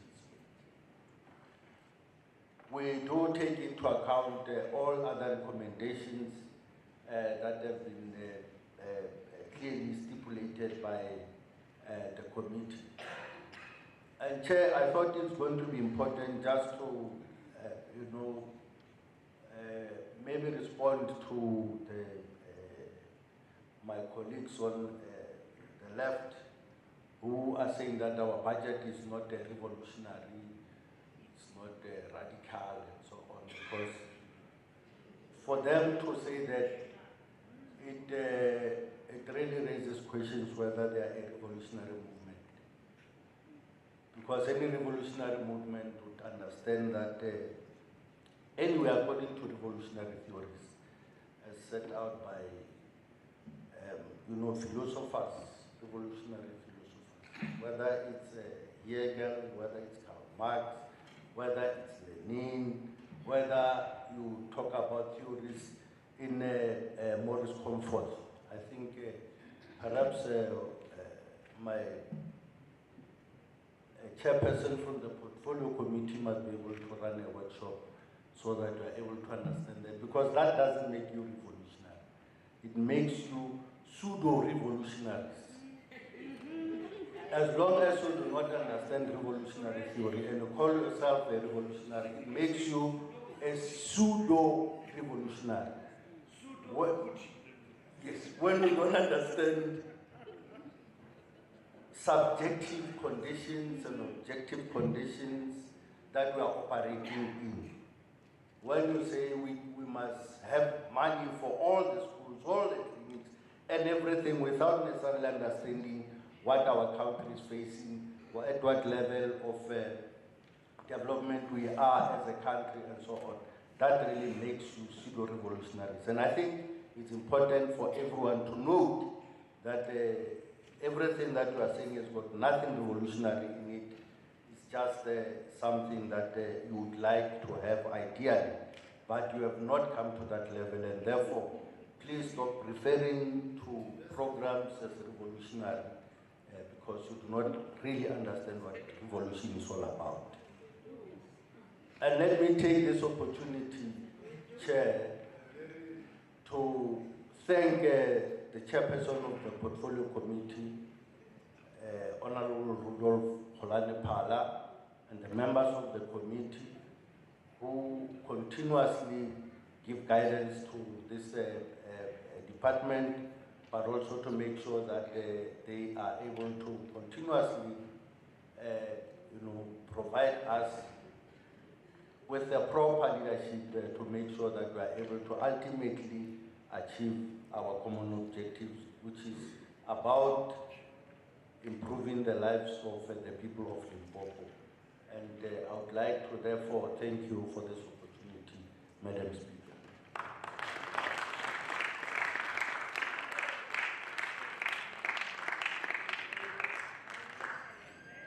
Thanks, Honorable MEC. Let's proceed to item 7.4. Consideration and adoption of the following report of the Portfolio Committee on Sports, Arts and Culture. Committee Chair.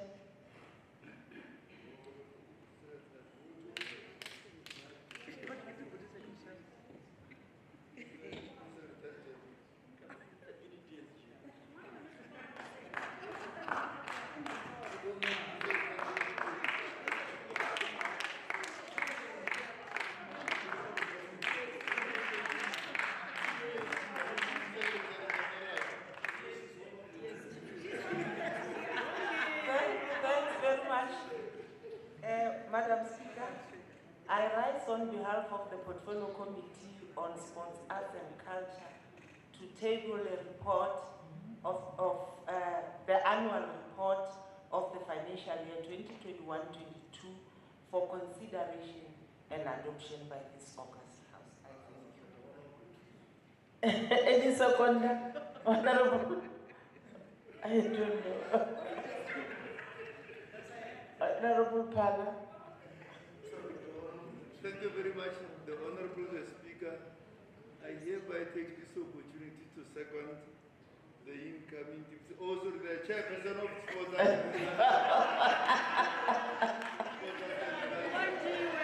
Can you conclude? In our provincial legislature. Okay. One of the incoming deputy secretaries general.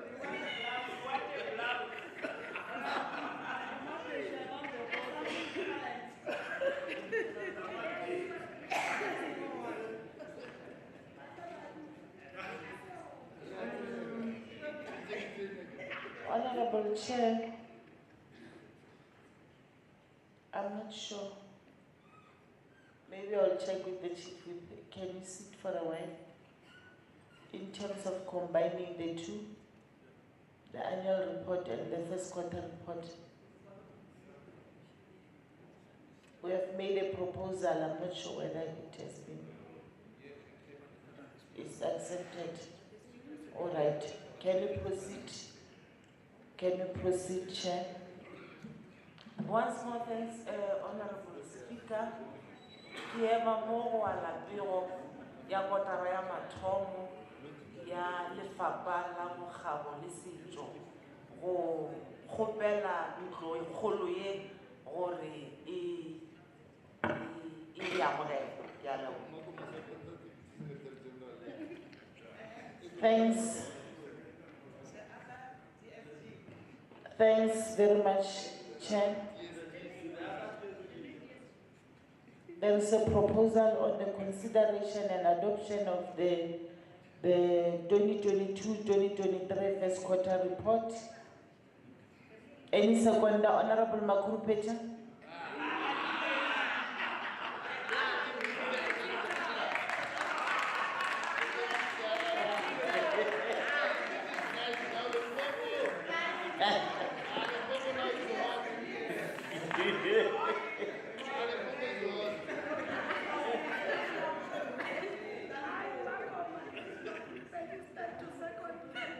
Honorable Makrupecha, can you come forward?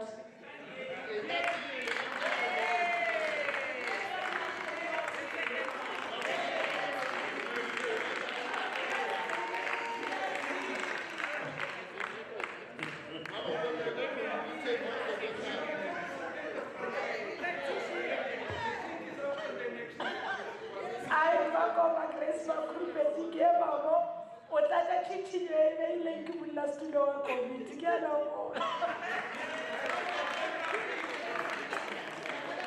Thank you very much. Thank you.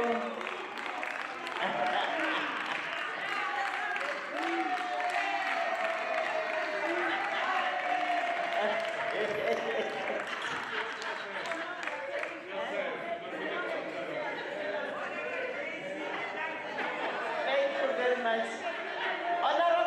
Honorable Chair. No, it's not allowed. The camera is not allowed. Yes. Honorable members, we are going to work like this. We are going to compile the debate on the annual report and the first quarter report. So, and our first speaker will be Honorable Maseko.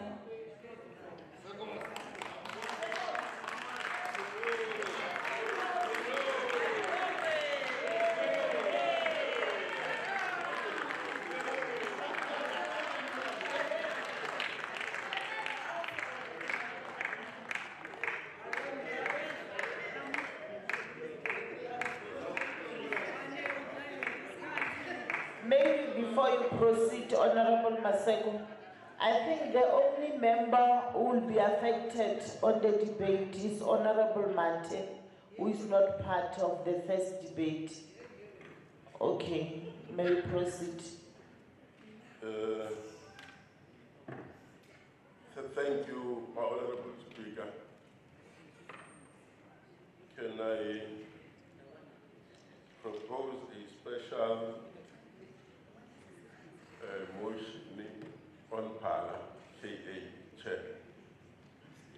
Or a resolve, we want to remove Bishop Laos Yabasai so that he can lobby for the two members for the position of the Women's League Deputy President and the Women's League.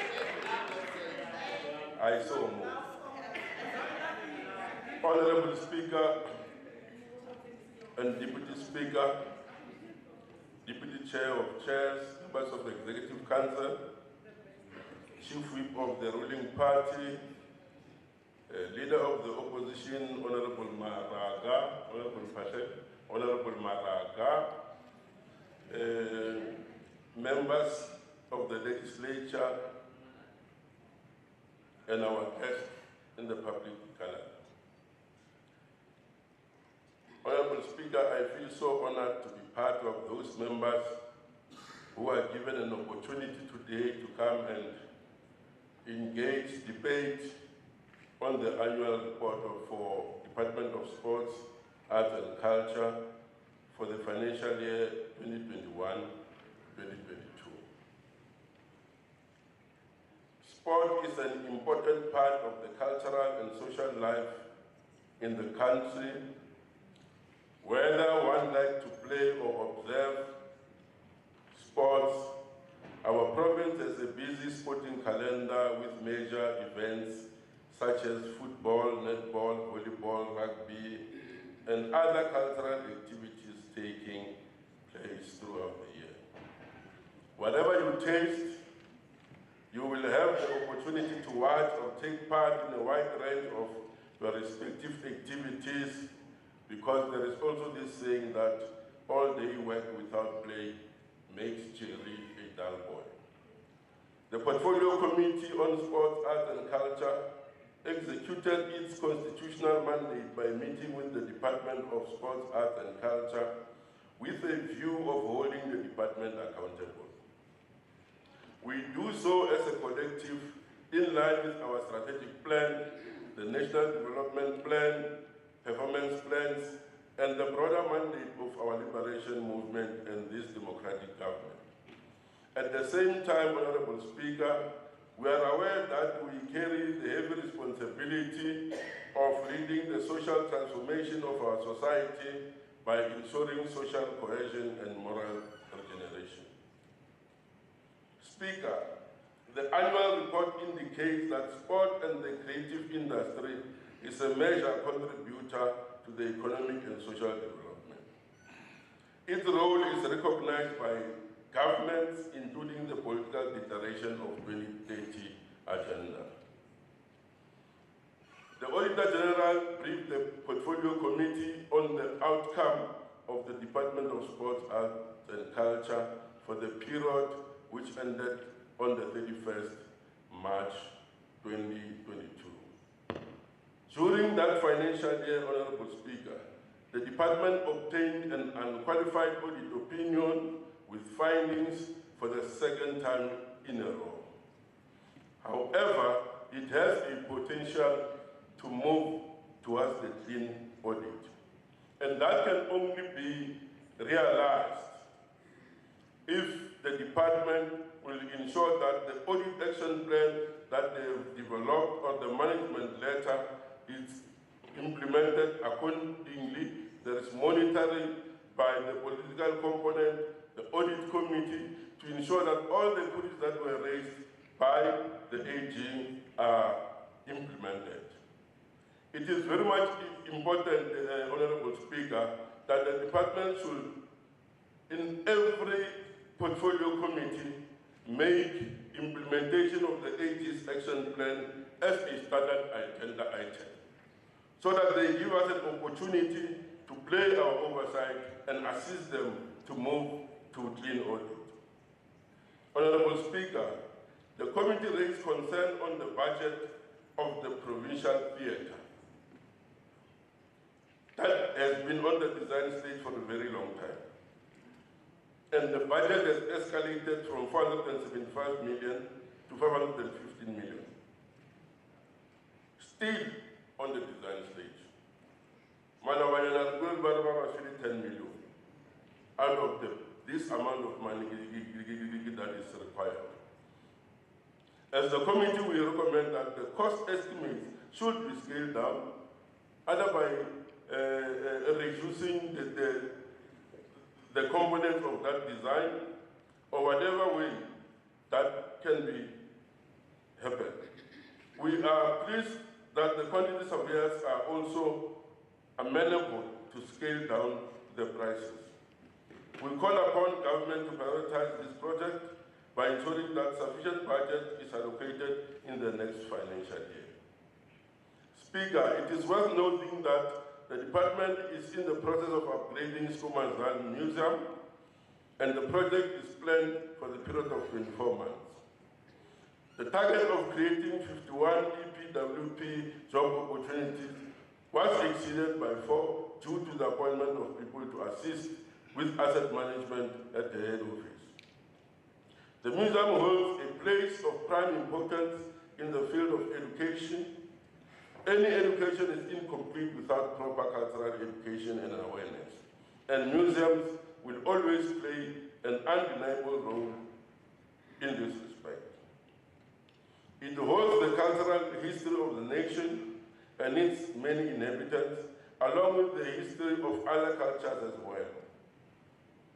The only other mode of imparting cultural history to a nation would be through verbal dissertations, and that is not as effective as museum, since it lacks the element of being able to interact and physically see the touch of the artifacts being presented. On consideration of the budget adjustment, the committee is concerned about the impact of the reprioritization of funds on awareness raising about the department's core programs, especially in reaching vulnerable communities that lack access to digital technology. With regard to sport and recreation, it affects our every facet of life.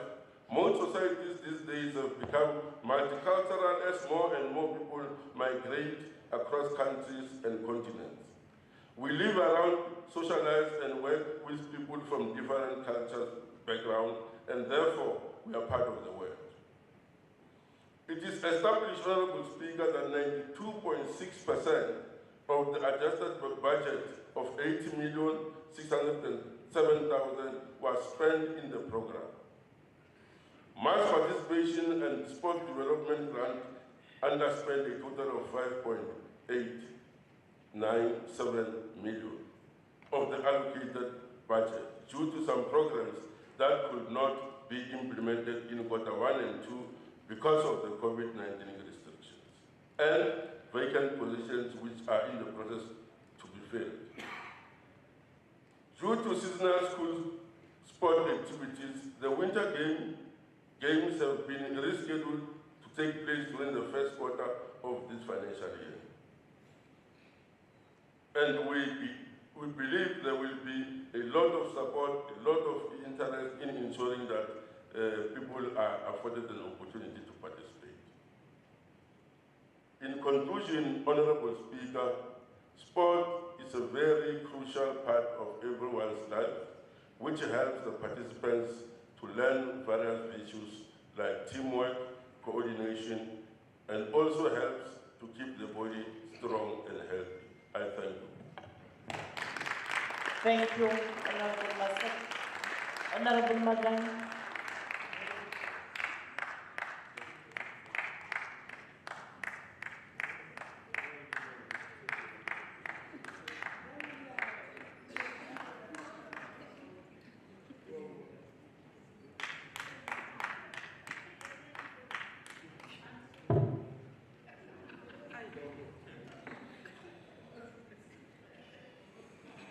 Thank you, Chair of the session, Madam Speaker.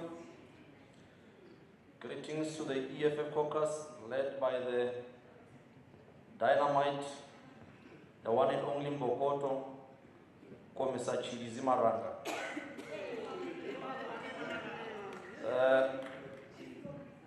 MEC present in this house, colleagues, staff members, media, members on the gallery. Honorable Speaker, there are a number of abnormalities in the department which we want to bring to the attention of this House. Firstly, the department failed to comply with Treasury regulations when contracts were awarded to bidders, and this led to violation of Provincial Finance Management Act and Supply Chain Management Principles and Prescripts. Failure to comply with regulations clearly implies that there is a deliberate attempt by the officials and politicians within the departments to introduce the culture of lawlessness in order to loot the resources. We must also point out that this is the practice and the culture in the entire provincial government led by the Premier Stan Matawata. There is a complete disregard of PFMA and Treasury regulations for the obvious reason of looting already mentioned. Thirdly, there is no punitive measures or consequence management on officials responsible and the rocky politicians masquerading as agents of change. Furthermore, the accounting officers did not adequately review the financial statement before submitting them for auditing, as material misstatements were identified. Honorable Speaker, you have officials in the department who sleep on the duty. They are not meticulous and they do not pay attention to details. We do not need officials like this in this government because they do more harm than good and they are not committed to the principle of clean, good governance. How do you submit financial statement to the Auditor General with errors when there are officials like the Chief Financial Officer who must make sure that the proper reports are submitted. The problem is the notion of job security, that when you work in the government, you can do anything and no one will dismiss you. It's either you change from one department to the other because of current deployment. Officials are too comfortable in their mistakes and sometimes deliberate shenanigans to destabilize the smooth running of the departments. It is regrettable, Madam Speaker, that during the period under review, management did not prepare regular, accurate, and complete financial reports that are supported and evidenced by reliable information. The same management we're talking about gets paid every month for submitting wrong reports, which are not backed by reliable information. Honorable Speaker, Cultural Affairs Programs spent more than 70,084,000 of the allocated budget of 80,228,000, which translates into 87.4%. The main cause of under-expenditure in this program relates to the Provincial Theatre, amounting to 9,610,000 due to delays by the implementing agent in completing the Stage 3 designs. The construction of Provincial Theatre has been on the design stage for too long. The project will never take off the ground while you are busy stealing money meant for its construction. The people of Limpopo have been promised on many occasions through State of the Province address and through tabling of budgets that the Provincial Theatre will be built. The question to be asked to this August House, where is the Provincial Theatre? We have seen the design stage of the theatre being inflated from 475 mil to 515 mil through delays. This derails service delivery and employment opportunity for our people. Getting to the first quarter report, Honorable Speaker, this House needs explanation on unsettled cases with reference to the Anthony Hamilton and Davida cases and others. We need to be updated with progress report in relation to these cases because of the time, many of these type of cases are swept under the carpet. This happens because of the desire to protect responsible officials involved so that consequence management is not applied. We must get to the bottom of every case and no stone must be left unturned. It is our responsibility to lay bare the weaknesses, the incompetence, bad governance, and corruption for the current government. Our people must know what they are dealing with so that come next year, they are able to make decisive action during the election. Furthermore, there is no clarity on progress pertaining to the litigation processes of the department and how they dealt with the case of the breach of contract on the car accident, the computer that was disposed, and contract that was awarded without following proper supply chain management and treasury regulations.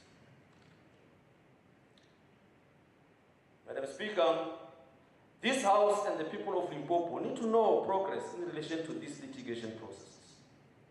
How much did the litigation cost? And what is the plan to reduce the contingent liability in the department? The EFF is disappointed that the department did not intervene to avoid postponement of this crucial workshop on gender-based violence and femicide, which are endemic in South Africa. This implies that the government does not take the issue of gender-based violence and femicide serious, whilst women suffer in the hands of barbaric women on a daily basis.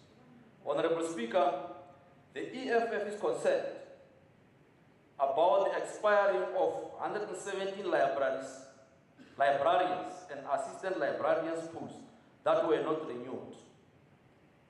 Why did the posts expire and not be immediately extended to avoid disruption of service that we are talking about?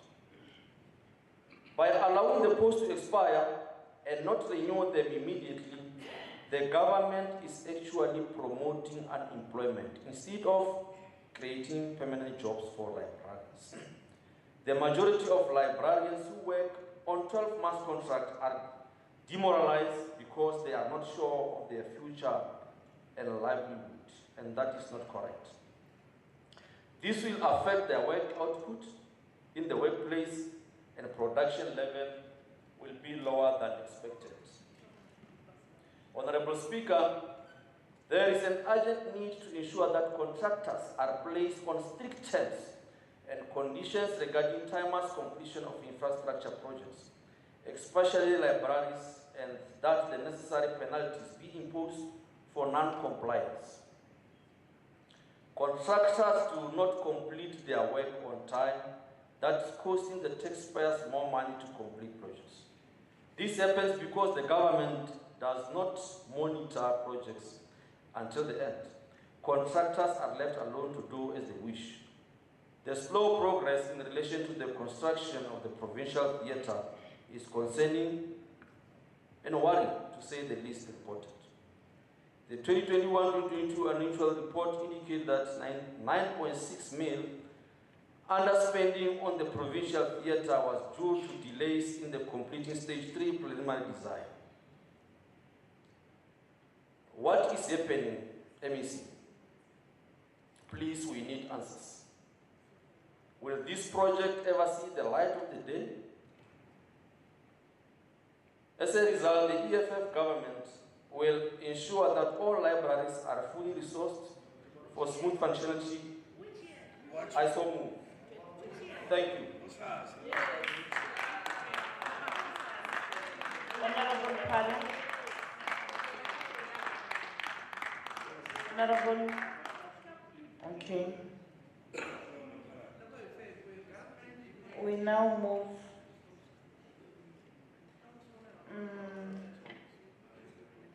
Honorable Mate will be number 4 and Honorable Appeal number 5 will close the debate.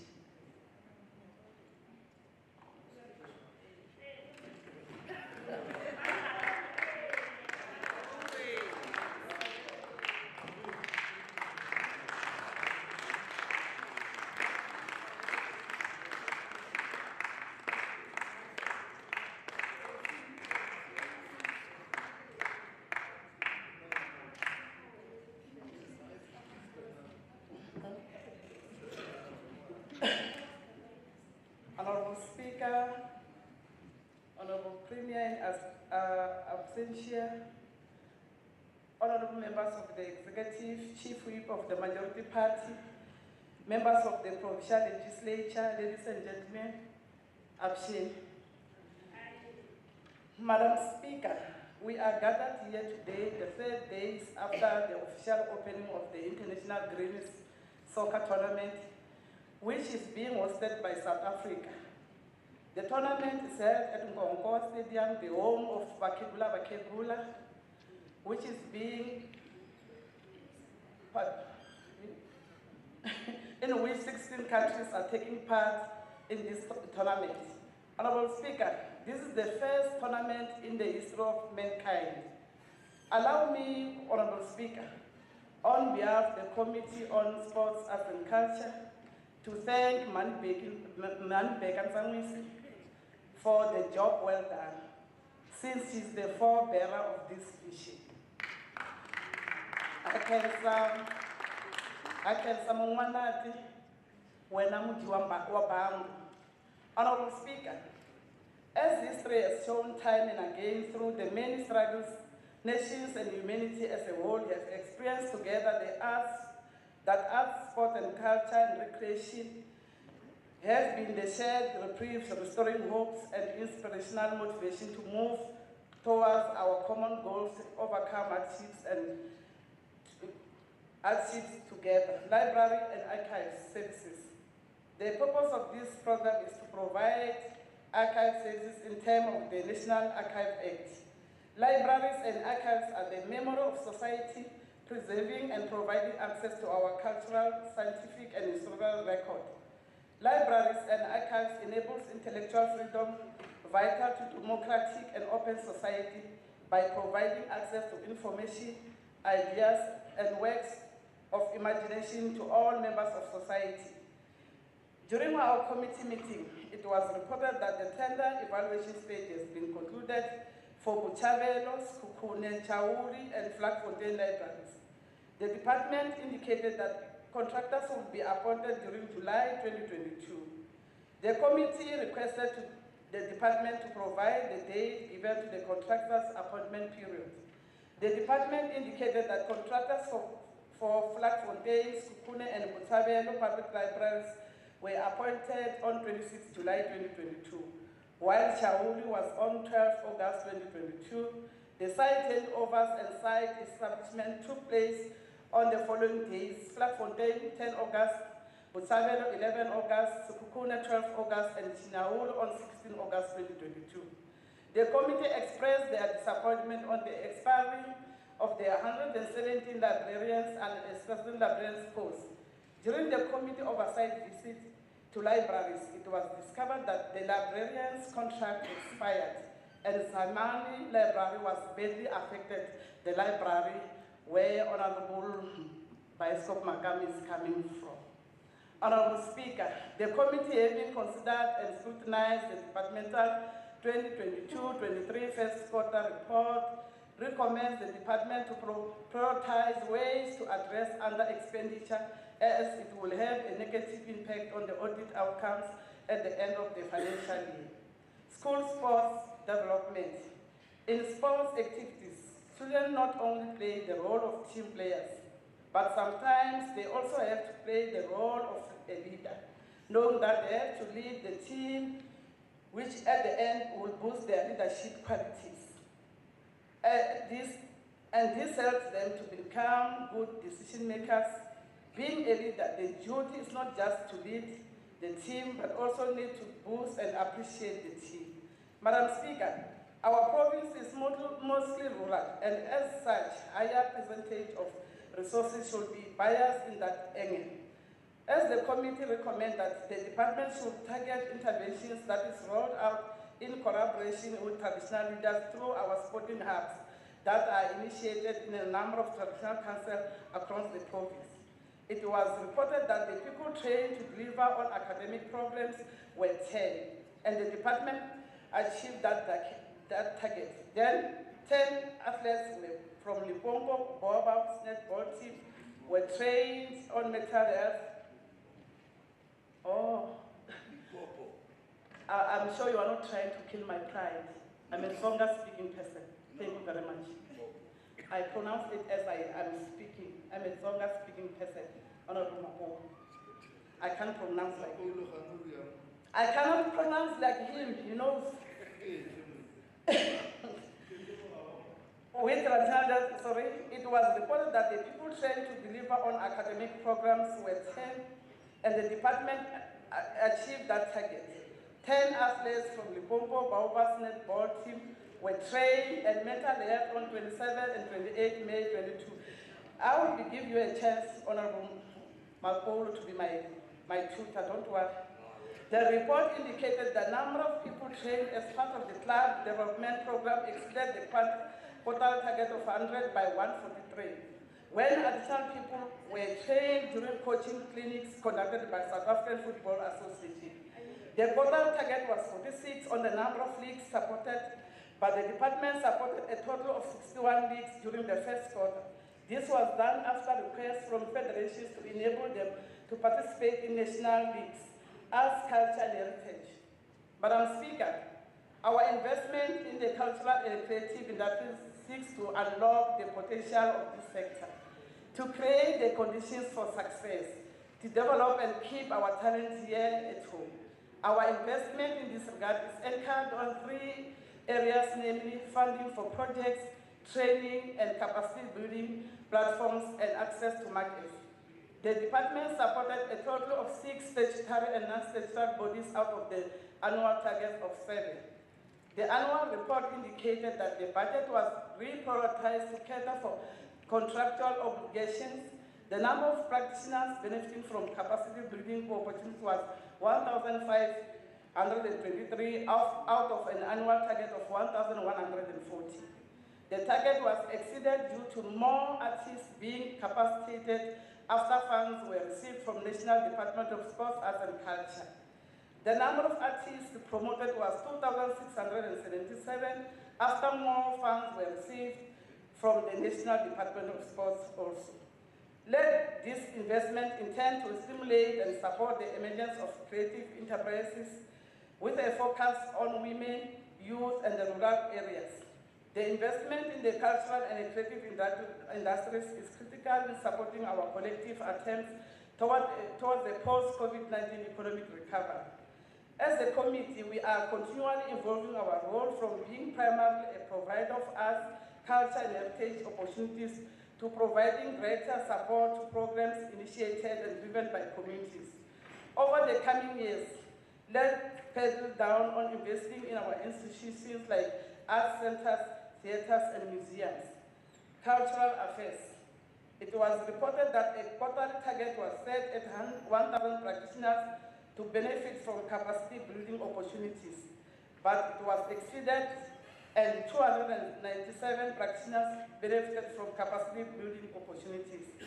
The number was increased due to combined efforts with LEADER to reach more artists. The practitioners were from the Mopani, Vembe, and Capricorn districts and were capacitated on export, SARS, compliance, lottery applications, and product packaging in partnership with SIDA, DTI, and LEADER.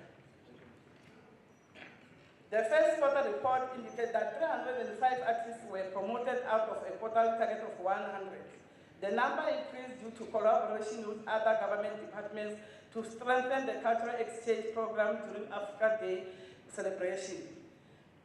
In conclusion, Honorable Speaker, evidently in a dismal national fiscal environment, adopting a whole-of-society approach in calculating collaborative efforts through sustainable partnership is much needed to achieve our mutual goals to enable safe and cohesive communities. As the trusted partner of our sports and culture stakeholders, those affecting dynamic change in behavioral trends at grassroots level are our most valued partners and will remain committed to empowering them and the various structures through innovative assistance and interventions as the need and demand transpires. Under the visionary leadership of Premier Stanley Chukwuma, the Limpopo government firmly believes that innovation is always on the agenda, and we look forward to collaboratively embracing new ideas and always doing the right thing with competent integrity, always mindful of the people we serve through culture, affairs, and sport. Honorable Speaker, let me close my debate by quoting Winston Churchill when he was asked to cut a budget for sports, arts, and culture. He said, open quote, "Then what are we fighting for?" Close quote. I thank you, Honorable Speaker. Thank you.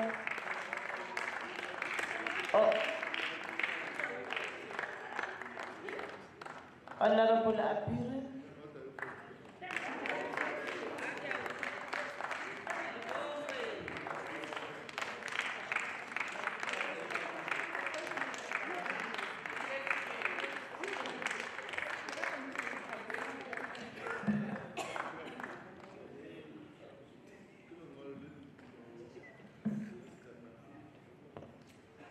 Yeah, once more, Madam Speaker, thank you very much.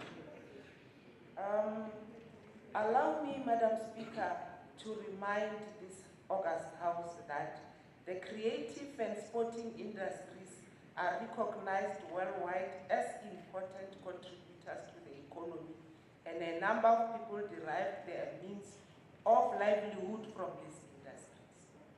Arts, culture, and heritage it's a way more than just its economic contribution, but speaks right to the soul of who we are. It is an expression of our collective identity as a people. It is not our intention as the committee to suggest that, Madam Speaker, this department is more important than others, but to say the work it does is of equal importance.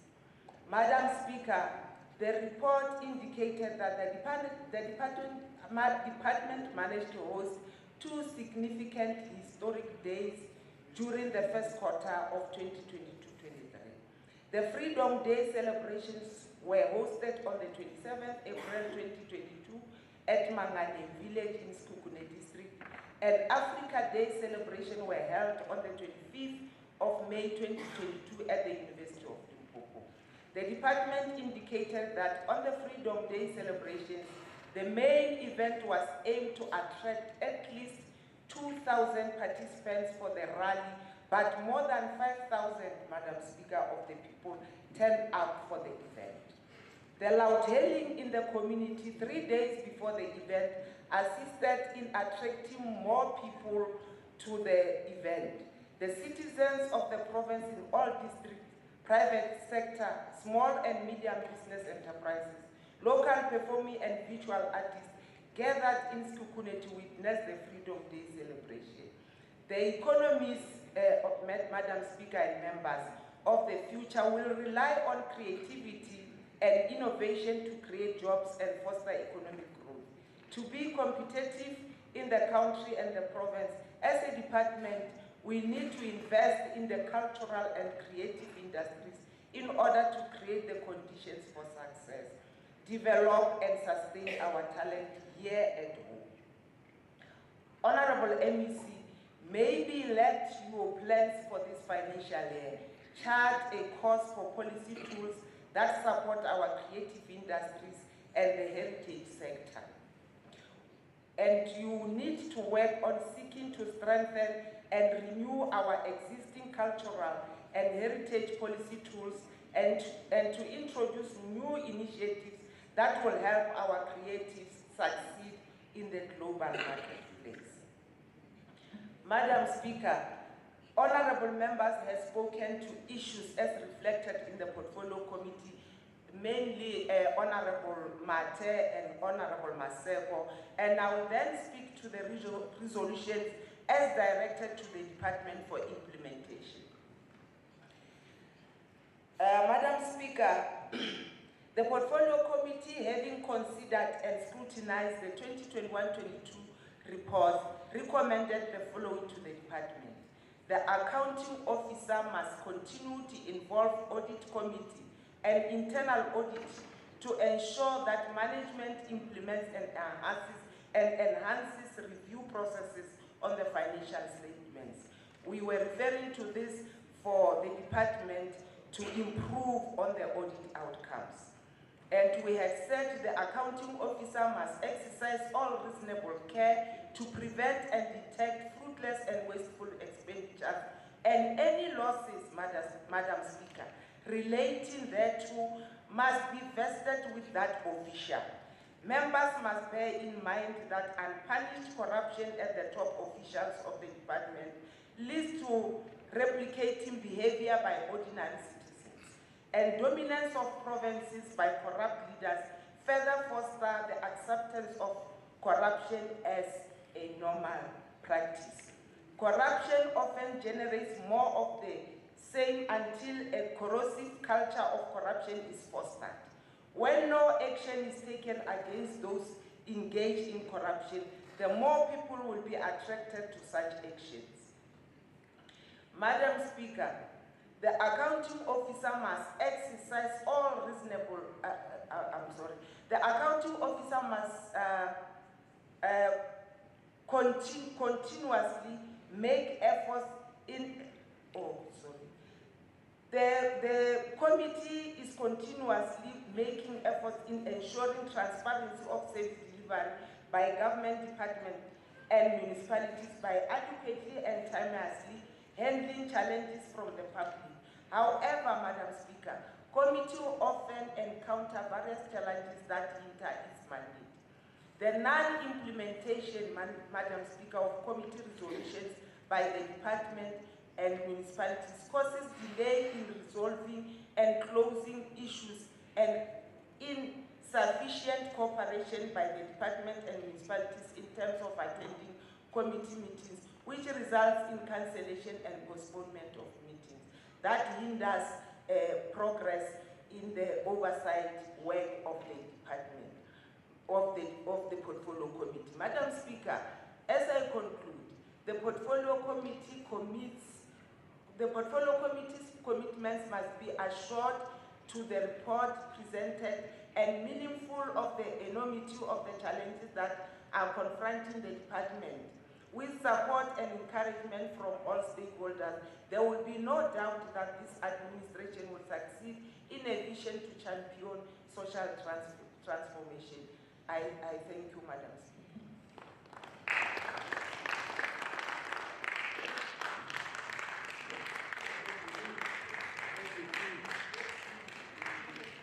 Thank you, Honorable Appeal.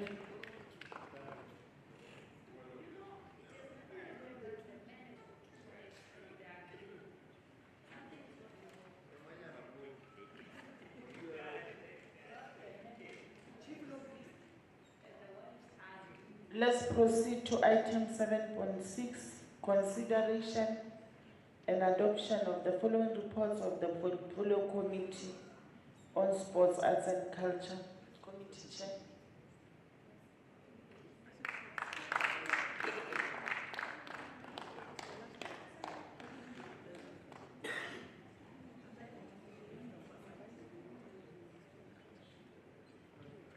Thanks once more, Honorable Speaker. Honorable Speaker, I stand here on behalf of the Portfolio Committee to table a report on the oversight visits as undertaken by the Portfolio Committee for consideration and adoption of this House. I move accordingly. Thanks very much. Any seconder? Honorable Silan. Thank you, Speaker. I here to support the chairperson of the Portfolio Committee for Sports, Arts and Culture. Thank you very much. Thanks very much. The consideration and adoption is on the oversight visit to Nansfield Library in Mosina Local Municipality and Skumansdal Museum in Makado, an oversight visit to the infrastructure project in Ranimate, Magalani, Mulamula and Siliting Libraries, oversight visit to Flagfontein and Groversdal Libraries in Elias Mtswaledi, oversight visit to the completed project in Mopani, oversight visit to museums and heritage sites. And then the first speaker to start the debate is Honorable Silan.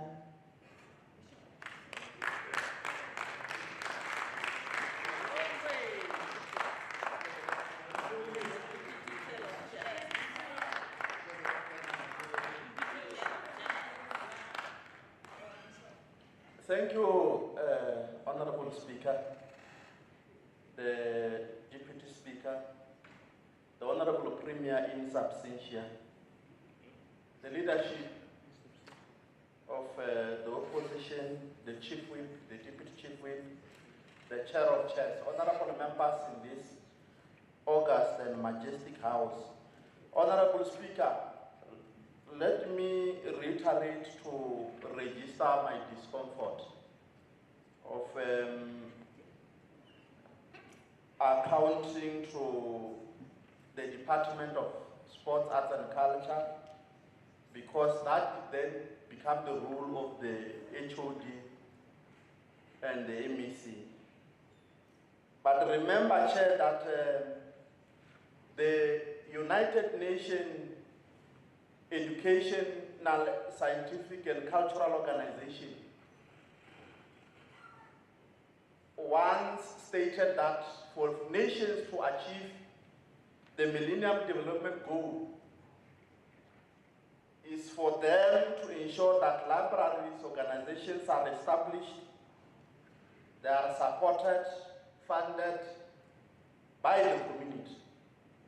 Also through local, regional, provincial, or national government. Honorable Speaker, it is therefore necessary that this particular provincial government, on behalf of our people of Limpopo, construct more libraries to their benefit. Our people have over the years been sidelined by the vexatious and draconian government in favor of the minority. Having this particular opportunity, Honorable Speaker, we must lead our people with courage and serve them with pride to address the problem which apartheid has created. Given that the public libraries are significant contributors to education, they have been over the years, earned respect of our communities.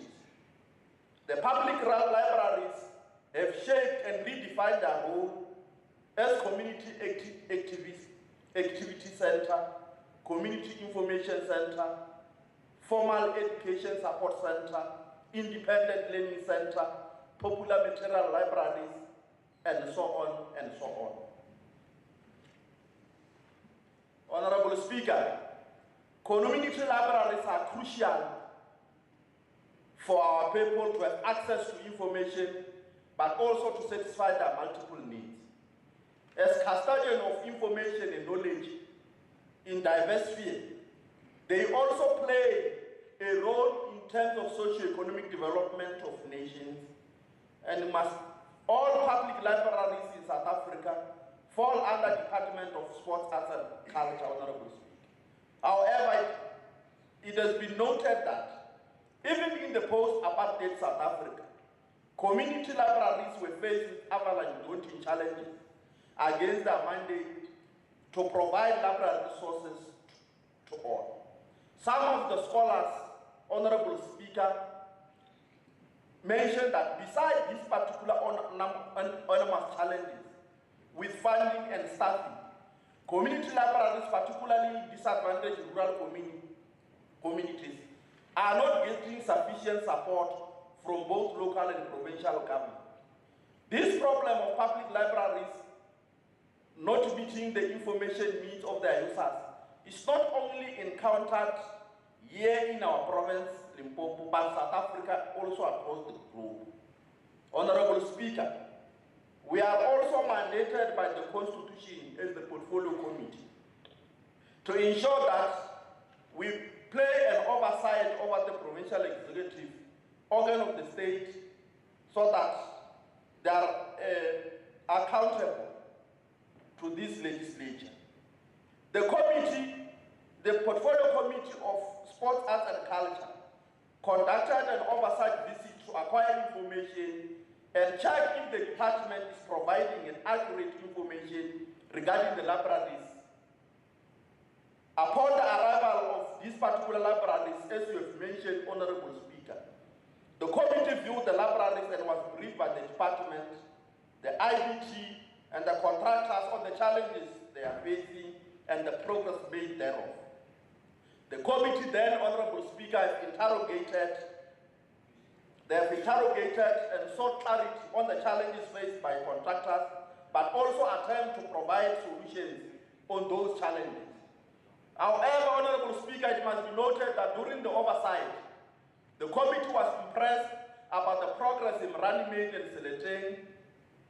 The construction of this particular library was a pure and a total demonstration of the total commitment to serve the people of Limpopo.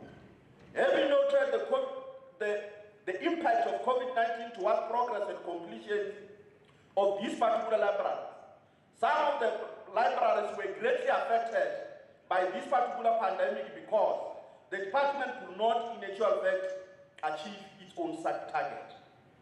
The committee also registered discomfort, Honorable Speaker, Regarding Malabalani and Malamola libraries, these are the libraries which the department and its implementing agency were tortoising over the completion of this particular library. There is absolutely a general tendency of contractors failing to complete projects on time. This created a space for them to hide under their underpricing or quoting. And most of these particular departments become frustrated in the middle of the project. The committee averred that the department must ensure that the contractors stick to their time frame as stipulated on the contract by also paying them on time. This will reduce several complaints and scapegoats by these particular contractors. Having noted, Honorable Speaker, on the myriad of challenges facing these particular libraries, the Portfolio Committee also recommended in general that the libraries in this particular province must have relevant systems, security system, which will help for the safety of this particular library. The department should fast-track the process of appointing the librarians, library assistants, cleaners on a permanent basis. Ensure that libraries are properly air-conditioned. Ensure that contractors use durable building material, notwithstanding different seasons of the year. Libraries should also have bowls to address shortages of water as something that we've identified as a challenge in those particular libraries. There must be Wi-Fi activity and many other things. I think the Honorable Chairperson of the Portfolio Committee will be able to speak on them. Thank you very much, Honorable Speaker. Thanks. Honorable Ramalowet.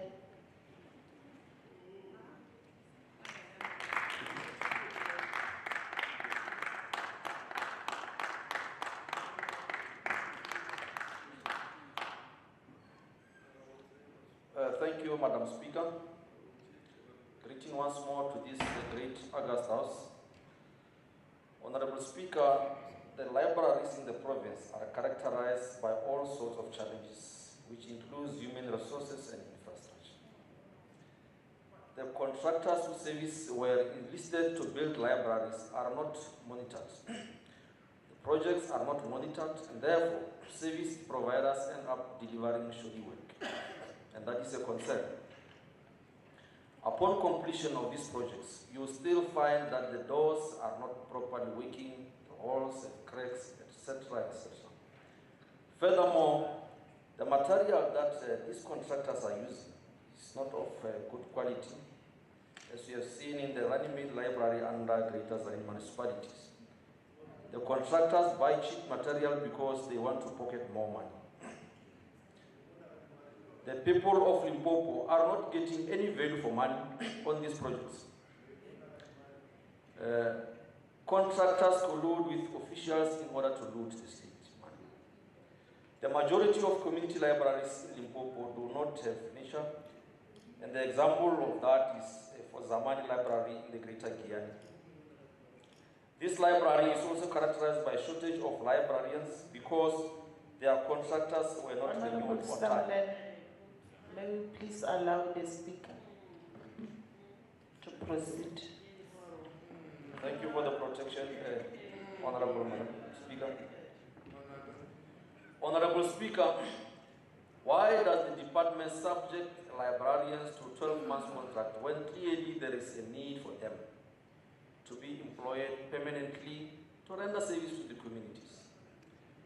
Mabalani Library in Greater Guyana has no security of books because some books don't have even the barcodes on it. And there was no, even the 3M system is not there. In Nansfield Library in Masina does not have landline phones. The library uses librarian cell phones. Librarians buy airtime by themselves when the need arises. No cell phone allowance from the department. That is a concern, Honorable Speaker.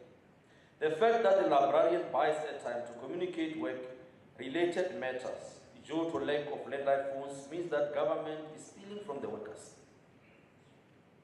The government pays librarians and then they take the money back again. Hence, the majority of our people, of the workers, remain poor. Honorable Speaker, there is no communication facilities in the form of office telephones, cell phones, fax and email facilities, including lack of photocopiers at Skuman's Dal Museum in Makado. The museum is without furniture since it was destroyed during the fire in 2008. Since then, the mini library for the blind at Flagfontein Library in Elias Mutwaledi's Kukuni district does not have a braille, but only audio devices were available. Clearly, the government does not care about the education of people living with disability. That is a concern, Madam Speaker. The constitutional right for access to information as enshrined in the Bill of Rights is being infringed. Machaka Lodge has been abandoned for ages now, and nothing is being done about it.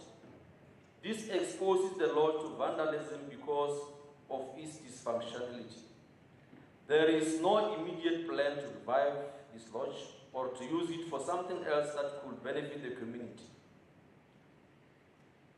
As we speak, the lodge is lying in ruins. It's just a white elephant. Abandoned buildings like these are a haven for criminals, especially that in most cases they do not have adequate security. Clearly, Honorable Speaker, this government, the ruling government, the ANC, is suffering from poverty of ideas. Action speaks louder than words. 29 years of speaking without action is unbearable. I so much.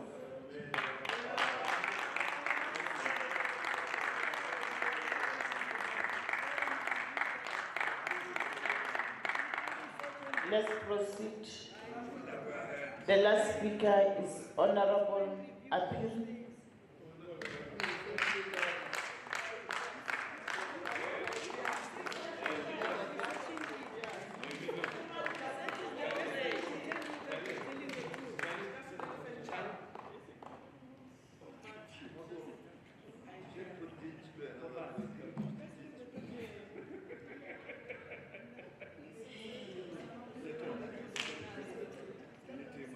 Madam Speaker,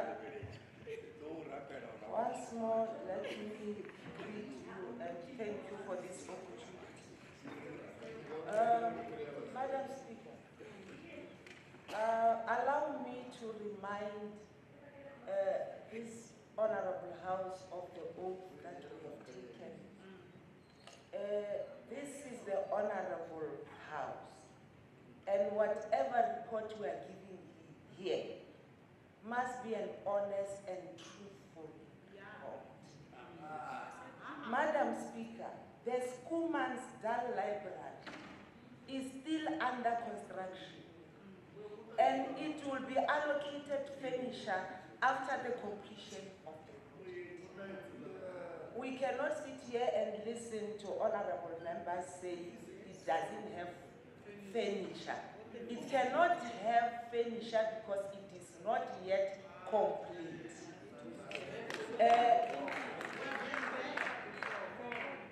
Madam Speaker, I've undertaken the oversight visit. There is nowhere where we have witnessed the cracks. Nowhere where we have seen the cracks of the library.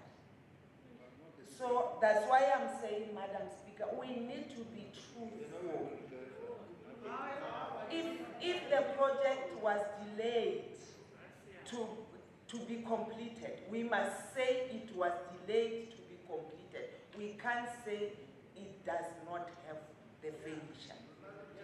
Madam Speaker, The objective of the oversight visit is to discover what government can properly and successfully do and how it can do this thing with utmost efficiency and the least possible cost either of money or of energy. It should also be stated clearly that stress on the conception of oversight as services to the public does not mean, on the other hand, a denial of the power, authoritative component of the public. This comprises tasks in the sphere of security and internal order, regulations and enforcement of the fulfilling of the legal duties, the application of administrative supervision tool, the imposition and execution of sanctions within the limits of administration authority. Madam Speaker, the committee visited Flagfontein Library and Groblersdal Library, amongst others. Those are the beneficiaries of the conditional grant for maintenance and upgrade. The purpose of oversight visits was mainly to acquire information and to check if the department is providing the committee with accurate information on the above-mentioned identified areas in the quarterly report. On the 10th of August 2022, the committee was led by honorable members of the Portfolio Committee. On arrival at Flagfontein, the committee members were briefed by the librarian on the state of the library. The committee viewed the library with librarian. Thereafter, the committee went to Groblersdal Library. The librarian briefed the committee was taken through the library. Flagfontein Library is functional and user-friendly to the disabled. During the oversight visit, the librarian indicated the previous week prior to the visit, the library was closed due to water shortages. It was indicated that the borehole was erected, but it ran dry in 2019 because of scarcity of water in the area. The library computers and Wi-Fi are working. The committee recommends that the department must ensure that in Flagfontein, a borehole is drilled to address water shortage and a generator be purchased for library activities not to be disturbed. That is the truth. The committee further treats that the library should open on Sundays and holidays from 7 o'clock to 14 hours. Groblersdal Library was built in 1975.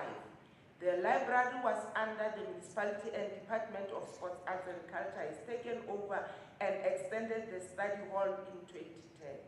The library is fully functional and it was operating during COVID-19. Witnessing an act of vandalism can trigger anger in even the gentlest citizens, and it can leave a lasting effect. Why? Because vandalism suggests gang activity in the area, makes people feel victimized and causes economic hardship for the community. The dilapidated nature of major infrastructures across the province continue to cause setback for service delivery.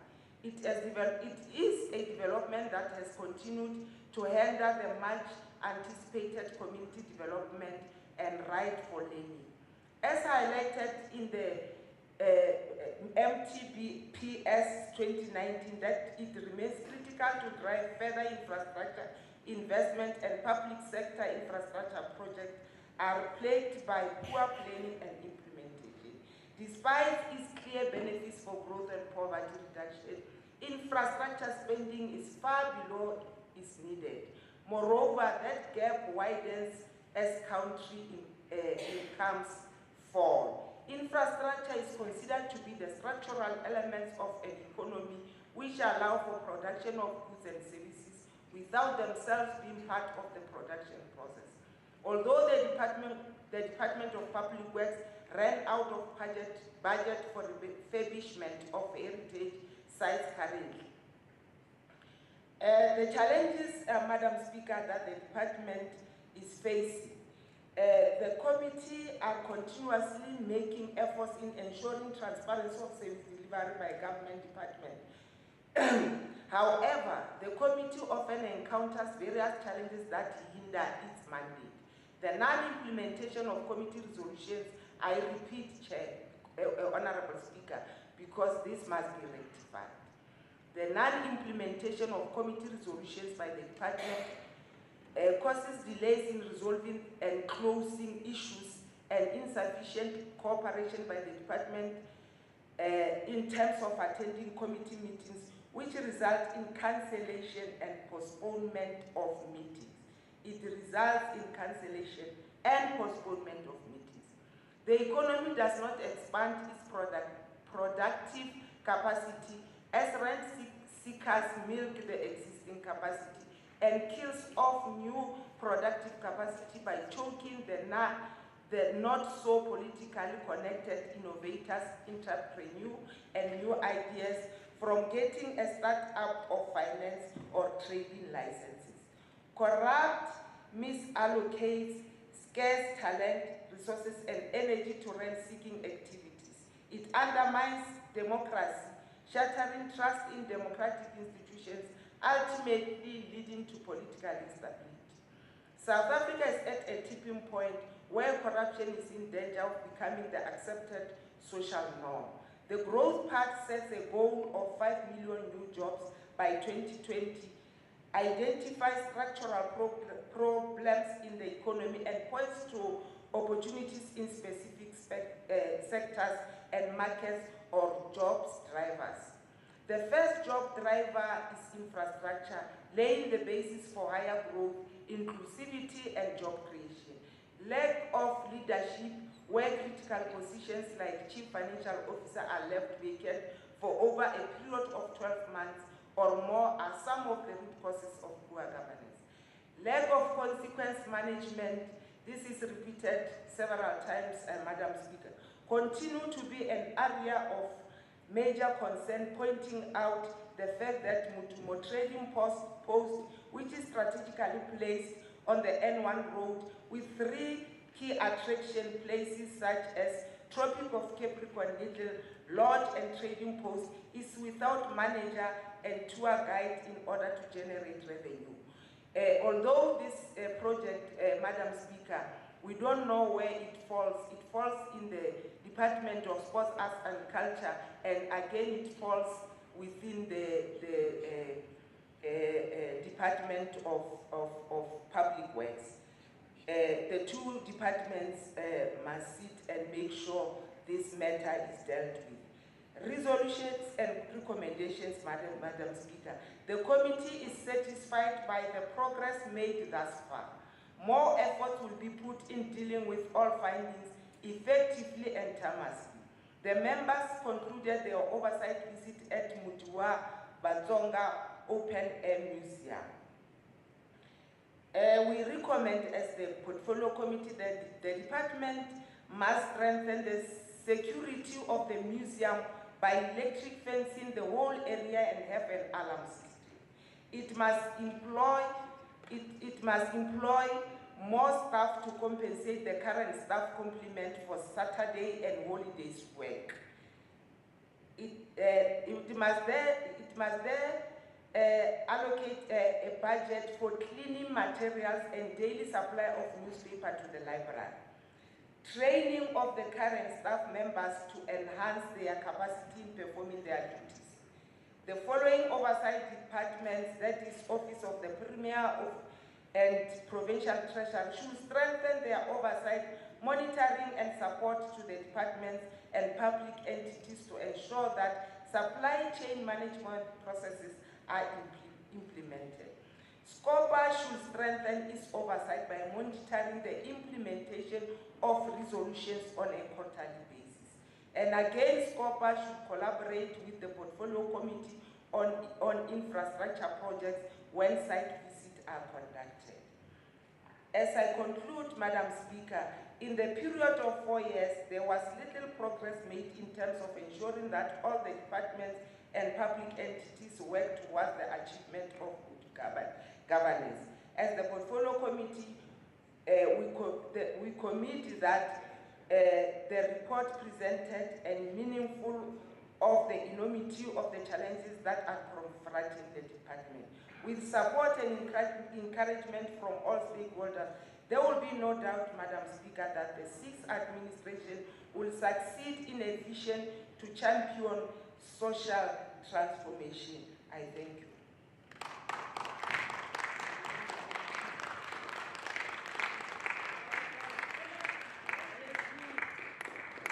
Thank you. We shall now call upon the Honorable MEC for Sports, Arts and Culture, Honorable MEC Kegan.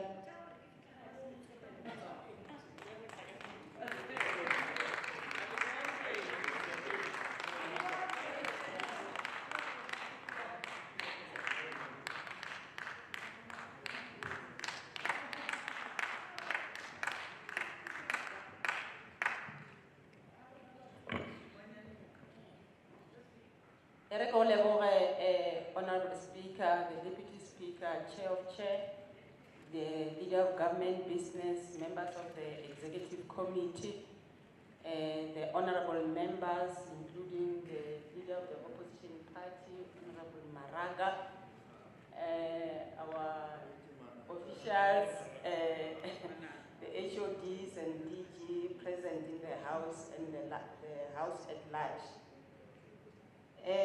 Honorable Speaker, allow me to respond to 2021-2022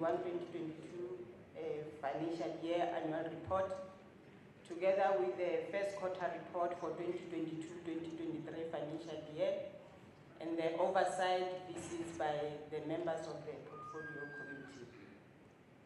Honorable Speaker, allow me to indicate that the comments and the inputs raised by members of the Portfolio Committee are indeed progressive and assisting and helpful, and that in itself will enable our Department of Sport, Arts and Culture to make sure that we jack up in terms of providing the service delivery to the entire people of Limpopo.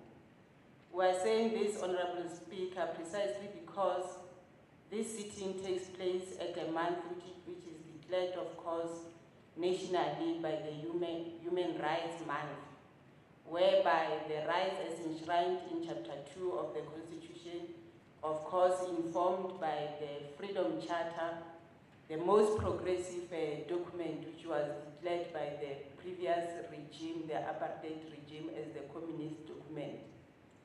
Hence, we are here today to make sure that the Freedom Charter, the Bill of Rights, which is the replica for the Freedom Charter, as the government deployees, we must make sure that in furtherance of the preamble of the Constitution of this country, Act number 108 of 1996, of course, which says, we, the people of South Africa, acknowledge the imbalances of the past and make sure that we honor and respect those who suffered the justice and the freedom of this country, and also to make sure that we respect those who contributed to build and develop this country. In so doing, Honorable Speaker, as the Department of Sport, Arts and Culture, we are obliged to make sure that we honor and promote what is enshrined in the Constitution of this country, Section 195, about the high level of the professional ethics, to make sure that we use the government pairs efficiently, effectively, and profitably so. Honorable Speaker, allow me to indicate that on the issue of the unqualified audit opinions, which is stagnant, of course, from our department for the previous 3 years, the department is hard at work to make sure that they respond to the Auditor General's audit action plan, together with the management letter and all the resolutions emanating from the audit committees, together with the SCOPA resolutions and the resolution of the House. And in so doing, Honorable Speaker, we promise that come the next financial year, we'll indeed achieve the clean audit. Honorable Speaker, in terms of the infrastructure or the under expenditure as highlighted to as a material finding, of course, by the Auditor General. Let me indicate the issue of the elephant in the room, which is the Provincial Theatre. And I'll also want to appreciate the sterling work of the women, the powerful women, of course, leading the Department for Public Works and Infrastructure, by making sure that with the collaboration of the Department of Sport, Arts and Culture and the implementing agent, of course, the Public Works, we were able to pull the bull by its horns. We are saying this precisely, Madam Speaker, because as I'm speaking 2 days ago, we have just received the preliminary report from the engineers, the consultants, with the money, which is scaled down, of course, with the figures that I'm not going to include to disclose right now, due to the fact that that document is still going to be formally, but I've seen it with my naked eyes, but it is still going to be, and it has been scaled down, Honorable Sekwati. So it is still awaiting for the formal approval from ourselves, together with the department, the quantity surveyors from the Department of Public Works, and we were even told that it will take about more or less 3 months, and then come the third quarter, we'll then be able to commence with the construction of the Provincial Theatre. And we are very much happy to register this rights program director, precisely because we have dwelt much on the time dealing with the issues of designs, as the honorable members has already alluded to, due to the fact that if you don't get it right at the level of designs and planning, the likelihood is that you might even spend more money during construction. So in order to alleviate that, we've taken much of the time so that at the end of the day, we produce the quality designs which does not even compromise, although there are some the alterations that were done, but the mere fact is that they did not compromise the standard of the theatre as expected in the National Department of Sport and Culture documentation. So the specifications are still the same. And we are very much happy as the NC-led government, because in doing this, we are indeed implementing the apex priorities that is set by Honorable Member, Honorable Salamulela, to say we need to invest on the infrastructure, which is the priority that is set upon by the President of this country, the Premier of the province, and today we are reiterating it to say, through the theatre, it forms part of the huge infrastructure, of course, which form part of the growth of the economy, the GDP of this country, and thus we'll be able to create more jobs, in particular to our youth. And we'll see more of the creative industry, SMMEs, coming back from Limpopo, because we've got the talents here in Limpopo, just that they moved from Limpopo to other provinces because we did not have the infrastructure of this magnitude. So upon its construction, be rest assured that more employment is going to be created. The laborers will be coming from local, the suppliers will be coming from local, and once more, we also want to congratulate the municipality of Polokwane, the city of Polokwane, for coming handy in the preparation of this the state theatre, with the allocation of land that they have provided to us, because they knew for a fact that we need to use land for developmental purposes. And again, Madam Speaker, on the February this year, Polokwane municipality was able to adopt the township establishment. And by so doing, they form part or they implement what the President of this country has said about the township economy, building both the township and the rural economy, because upon constructing the theatre, we'll never have the hiccups of the so-called bulk infrastructure coming from Polokwane, and that is the NCZ government. Honorable Speaker, allow me also to indicate on the issue of maybe before I come to that, let me indicate that in terms of the mitigating factors, of course, to make sure that we spend accordingly within the stipulated time as enshrined in the pieces of legislation, where then as the department made sure that we approach the forward planning with the 3-year planning as the multi-rev budget to make sure that during the first year we deal accordingly with the designs and planning with the following 2 years where we'll be dealing with the issue of the construction. Honorable Speaker, on the issue of the Skumansdal, Honorable Malobela, unfortunately, upon the oversight visit by the members of the portfolio committees, including the members from your side, they were there because they know for a fact that the Amica Cathedral was once said you must never claim cheap victories.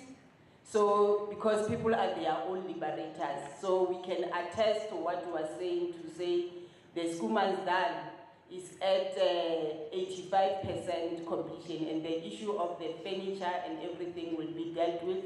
Remember, upon the construction of the museum, the Skumansdal, some of the artifacts were just moved from that area to be kept safe, so that they must be brought back at the later stage when the museum is completed. And I also want to indicate, honorable members, that we once paid homage to one of the honorable members here, Honorable Smale, whom Honorable Sukwati was saying is a pseudo-revolutionary, to say that the Honorable Smale, when we were visiting the Skumansdal, he promised that we were there in his house, and we have seen a lot of artifacts and many things that were provided for by the archaeologists in his house. And he promised that upon completion of the Skumansdal, he will be able to provide those artifacts free of charge to the museum.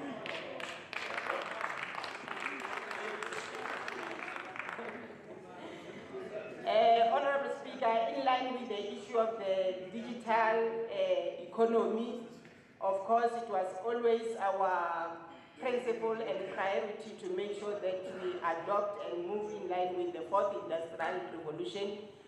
Our aim is that all the libraries should be equipped with the Wi-Fi's and the necessary technological equipment also to accommodate the deaf-blind communities. Most of the libraries we have already provided same, of course through the assistance of CETA and the other things that is mentioned regarding the issue of the libraries, the boreholes, other issues that were mentioned. Let me indicate to this House that all these matters has been planned for in the next financial year, which is 2023-2024 financial year. In conclusion, Honorable MEC. In conclusion, Honorable Speaker, like I've just indicated that on the issue of the libraries, with the assistance of the public works, we were able to do the assessment for all the libraries that need maintenance. And as I'm speaking, 10 of them, they are hard of work, busy with the maintenance. the long-standing dilapidated library of Mangweng. If you can pass through Mangweng, you see the contractors are there hard at work. Thanks very much.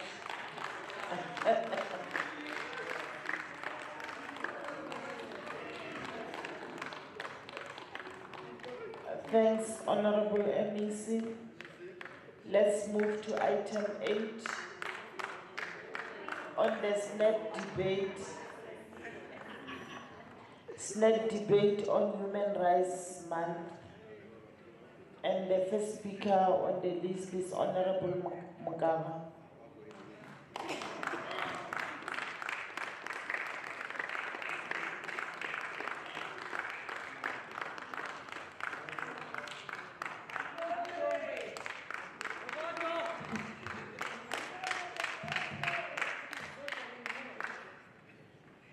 Honorable Speaker, allow me to start by quoting our icon Nelson Mandela when he said, I quote, "For to be free is not merely to cast off one's chains, but to live a way that respects and enhances the freedom of others." Close quote.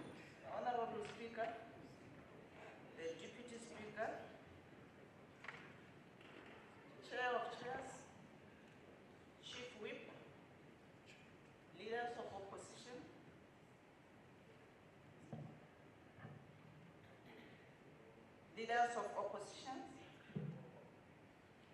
good afternoon. The fundamental right to which every person is entitled emanates from the fact that they are fellow humans. In other words, everyone, everywhere is entitled to the protection of his or her rights. Additionally, they are inalienable, which means they cannot be taken away or abandoned. The unfortunate part is that human rights are not always upheld and preserved. Numerous individuals experience prejudice, abuse, and perception due to their color, religion, ethnicity, gender, sexual orientation, or other characteristics. Government has a duty to uphold, respect, and implement their citizens' human rights. But if they don't, it's up to the world community to hold them responsible and show support for the people who are suffering. We must all work together to guarantee that everyone can live with respect, equality, and dignity. They are the basis for a just and peaceful world. Human rights are a set of rights which are fundamental to human life. Since they have a universal appeal, people from all over the world are entitled to it. Thus, this right, other than having a universal and fundamental dimension, carry a global appeal as well. This right enables a man to live under no fear or threats. Universalization of human rights without any discrimination is a mark of civilized society. These rights are framed while keeping in mind fundamental human demands and needs. In our country, human rights have also found expression in the Constitution. It is the responsibility of every nation to secure human rights for its citizens and give them the liberty to perform action within their interests, which cause no threats to the integrity of others. As this right carry a universal appeal human rights and problems associated with them have become a cause of global concern. In fact, the UN has adopted the Human Rights Charter and has asked various governments to not only give them a due place in their constitutional body, but also ensure that they are enforced. The UN ensured that the Universal Declaration of Human Rights was adopted on the 10th of December 1948, that the contemporary times, a growing concern has been observed towards safeguarding human rights. The from society the issues related with human rights differ from society to society, whereas the entitlement of social, economic, civil, as well as political rights of the people differ from one nation to the other as per the laws governing those rights of the people belonging to a specific country. For instance, the UN has taken much interest in doing away with the discrimination caused against women. Other than that, racial discrimination also forms a major cause of concern under human rights violation. As such, no one is supposed to oppress the other based on color. Therefore, it becomes the utmost duty of every nation to form such laws and create such conditions where human rights of the citizens can be protected. We have a democratic setup where all are entitled to enjoy basic human rights. In addition, the freedom of expression. These rights are defined as fundamental rights, which form a significant part of the South African Constitution. Our Constitution assures, amongst others, these fundamental rights, which are right to freedom, right to equality, right to choose religion, right against exploitation. They are founded on the doctrine of human solidarity, support, growth, and access of everyone to the common legacy of human mankind. In closing, Honorable Speaker and Honorable Members, let me quote words from Mother Teresa when he said, "No color, no religion, no nationality should come between us. We are all the children of God." Close quote. Again quoting Martin Luther King Jr. when he said, "Commit yourself to the noble struggle for human rights. You will make a greater person of yourself, a greater nation of your country, and a finer world to live in." I thank you. Thank you. Honorable Malanga.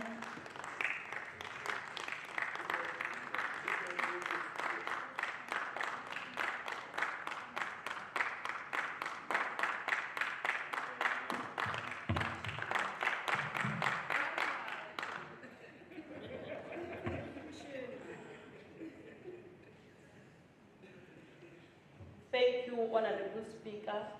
It's quite an honor for me to participate in today's debate and allow me to greet everyone who is in this house today. My name is Lillian Managa, deployed in this august house by the Economic Freedom Fighters, the official opposition here in the Limpopo Provincial Legislature, the government in waiting. Honorable Speaker, Chapter 2 of the Constitution of South Africa contains the Bill of Rights, a human rights charter that protects the civil, political, and socio-economic rights of all people in South Africa. It enshrines the rights of all people living in South Africa and affirms the democratic values of human dignity, equality, as well as freedom. Honorable Speaker, the South African Human Rights Commission is one of the constitutional institutions, Chapter 9, charged with the responsibilities to respect, to protect, to promote, to monitor, and to fulfill the rights contained in the Bill of Rights. Human rights violations against black people under apartheid government, such as detention without charge or trial, assault, torture in the police custody, and restriction orders were deeply entrenched. Fast forward to the current democratically elected government, Honorable Speaker, led by the black people, who the majority of them were in the struggle and were involved in the freedom of black people in South Africa.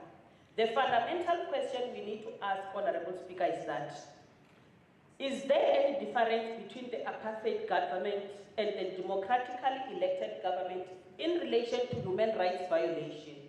The answer is that Government violated human rights inspired by racism, whereas today the government violates the human rights in different ways, largely inspired by apartheid government violations of human rights. The EFF argues that both systems of government are involved in serious violation of human rights, but in different ways. There is nothing to celebrate on Human Rights Day, Honorable Speaker. Why? Because it's not yet Uhuru. What is there to celebrate, Honorable Speaker, when our people are still drinking water with animals? Honorable Speaker, what is there to celebrate when our people are still facing many challenges, like high rates of unemployment, high rates of crime, high rates of GBV cases, amongst others? All members during the debate on appropriation bill did mention about the conditional grants that are surrendered to national government on annual basis. Meanwhile, our people are not receiving the services that you promised them the time you were campaigning so that they should put you into power.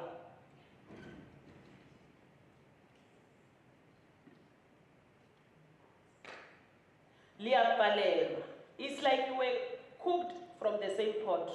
Service delivery, Honorable Speaker, does not speak or does not need one to be in the government for about 3 decades, as one of the speaker has alluded to earlier. That mentality is very wrong. However, it needs visionaries who are ready to change the lives of the people of Limpopo. Only leaders with political will shall do that. For how long are you going to put our people in this type of abuse ruling party? You may call us pseudo-revolutionaries, but the fact remains you are failing. South Africa failed to take meaningful measures to improve protection of social and economic rights, which has been undermined by widespread unemployment, inequality, poverty, the government's response to COVID-19 pandemic, as well as corruption. Honorable Speaker, human rights violations under the current government are worse than during the apartheid government in an unimaginable proportions. This is the same hypocritical government that claims to be caring government, especially for the poor, but on the contrary, they are heartless to the core. How much do you spend on yearly basis in celebrating the so-called Human Rights Day, which in actual sense does not exist? Why don't you channel those funds to service delivery, even if it would mean one borehole in the needy area? Because one borehole, according to you, costs more than 1.5 million to 3.5 million. This shenanigan is not going to happen in the EFF government, Honorable Speaker. Yes. Yes. While the mood was jovial upon attainment of democracy in 1994, little did we know that the majority of our people will never enjoy freedom earned through sweat and blood of our freedom fighters. Our people continue to suffer, Honorable Speaker, serious human rights violation under the ANC government. Majority of our people do not have access to drinkable water. People in deep rural areas in Blowback region, at Hamaliboho, at Hakibi, still drink water with animals.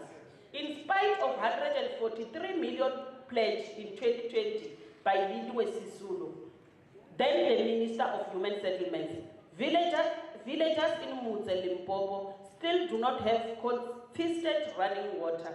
Many of them rely on a handful of municipal boreholes or buy water from private water tankers and borehole in some people's yards. State SA's household survey found that province had regressed with regard to access to clean and potable water from 83% in 2014 to 74% in 2019. Several water projects, Honorable Speaker, most notably the 3 billion Giyani water project, collapsed largely due to corruption, leading to critical water shortages in some parts of the province. Honorable Speaker, load shedding is a serious violation of human rights of the people of South Africa. It is because of load shedding that many businesses closed down. It is because,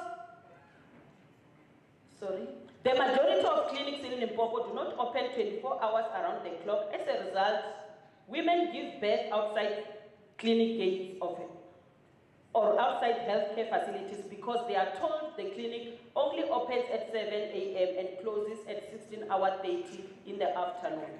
Just last year, a woman in Beggarsford gave birth outside the gate of a clinic because she was told by both security guard and nurse that the clinic opens in the morning at 7 a.m.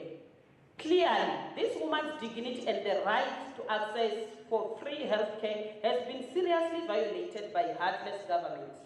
Honorable Speaker, today the majority of our children walk along to access education due to lack of scholar transport, long distances. As a result, the girl learner in a remote area of our province and the farm area get attacked and raped on their way to their school. In essence, it is the government that is attacking and also causing this to our kids. Last year, our children in Marare, outside Musina in Vembe, didn't go to school for 3 weeks because of scholar transport. The village does not have school and learners transport ready. They have to travel to school for many kilometers to access schools in Matimbo area and Domboni villages. Learners at Hamatlala in Ditamaha village cannot attend classes at Khatano Technical High School, which is more than 10 kilometers away due to unavailability of scholar transport. And when they arrive late, they get locked outside and they are only allowed to enter the school during break. What do you call that? Is that respect for human rights? Honorable Speaker, gender-based violence is very rise in our community in Limpopo, as you know, and nothing is being done about it. Women and children continue to be at the receiving end of gender-based violence. Women and children are being violated on a daily basis. Their rights are violated. The EFF put into this house that the government is directly and indirectly involved in escalating incidents of gender-based violence in our province because the system is not practically and cogently doing anything to protect our women and children here in the province. We can spend the whole day depicting or painting a clear picture of serious human rights violations by the government against our people, but this doesn't allow us, the time is not going to allow us, Honorable Speaker. The Bill of Rights under this government are not being respected, protected, promoted, monitored, or fulfilled. Hence, the majority of our people continue to suffer.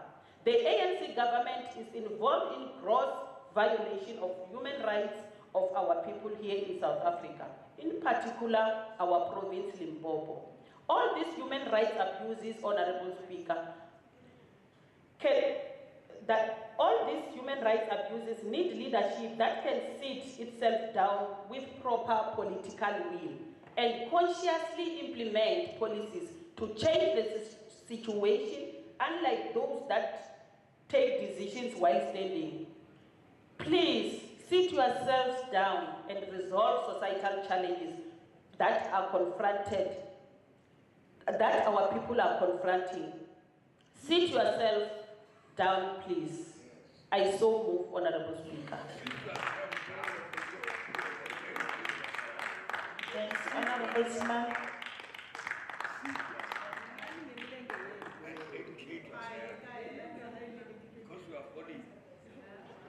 Thank you, Honourable Speaker, members of the Executive, honourable members,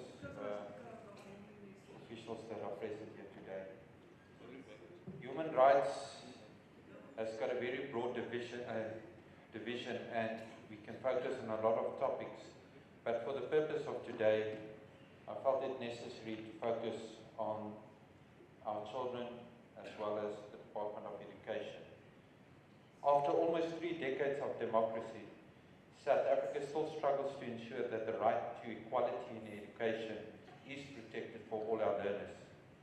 We still have huge school infrastructure backlogs, schools made of inappropriate materials and with poor sanitation in communities and provinces that mostly serve our black learners.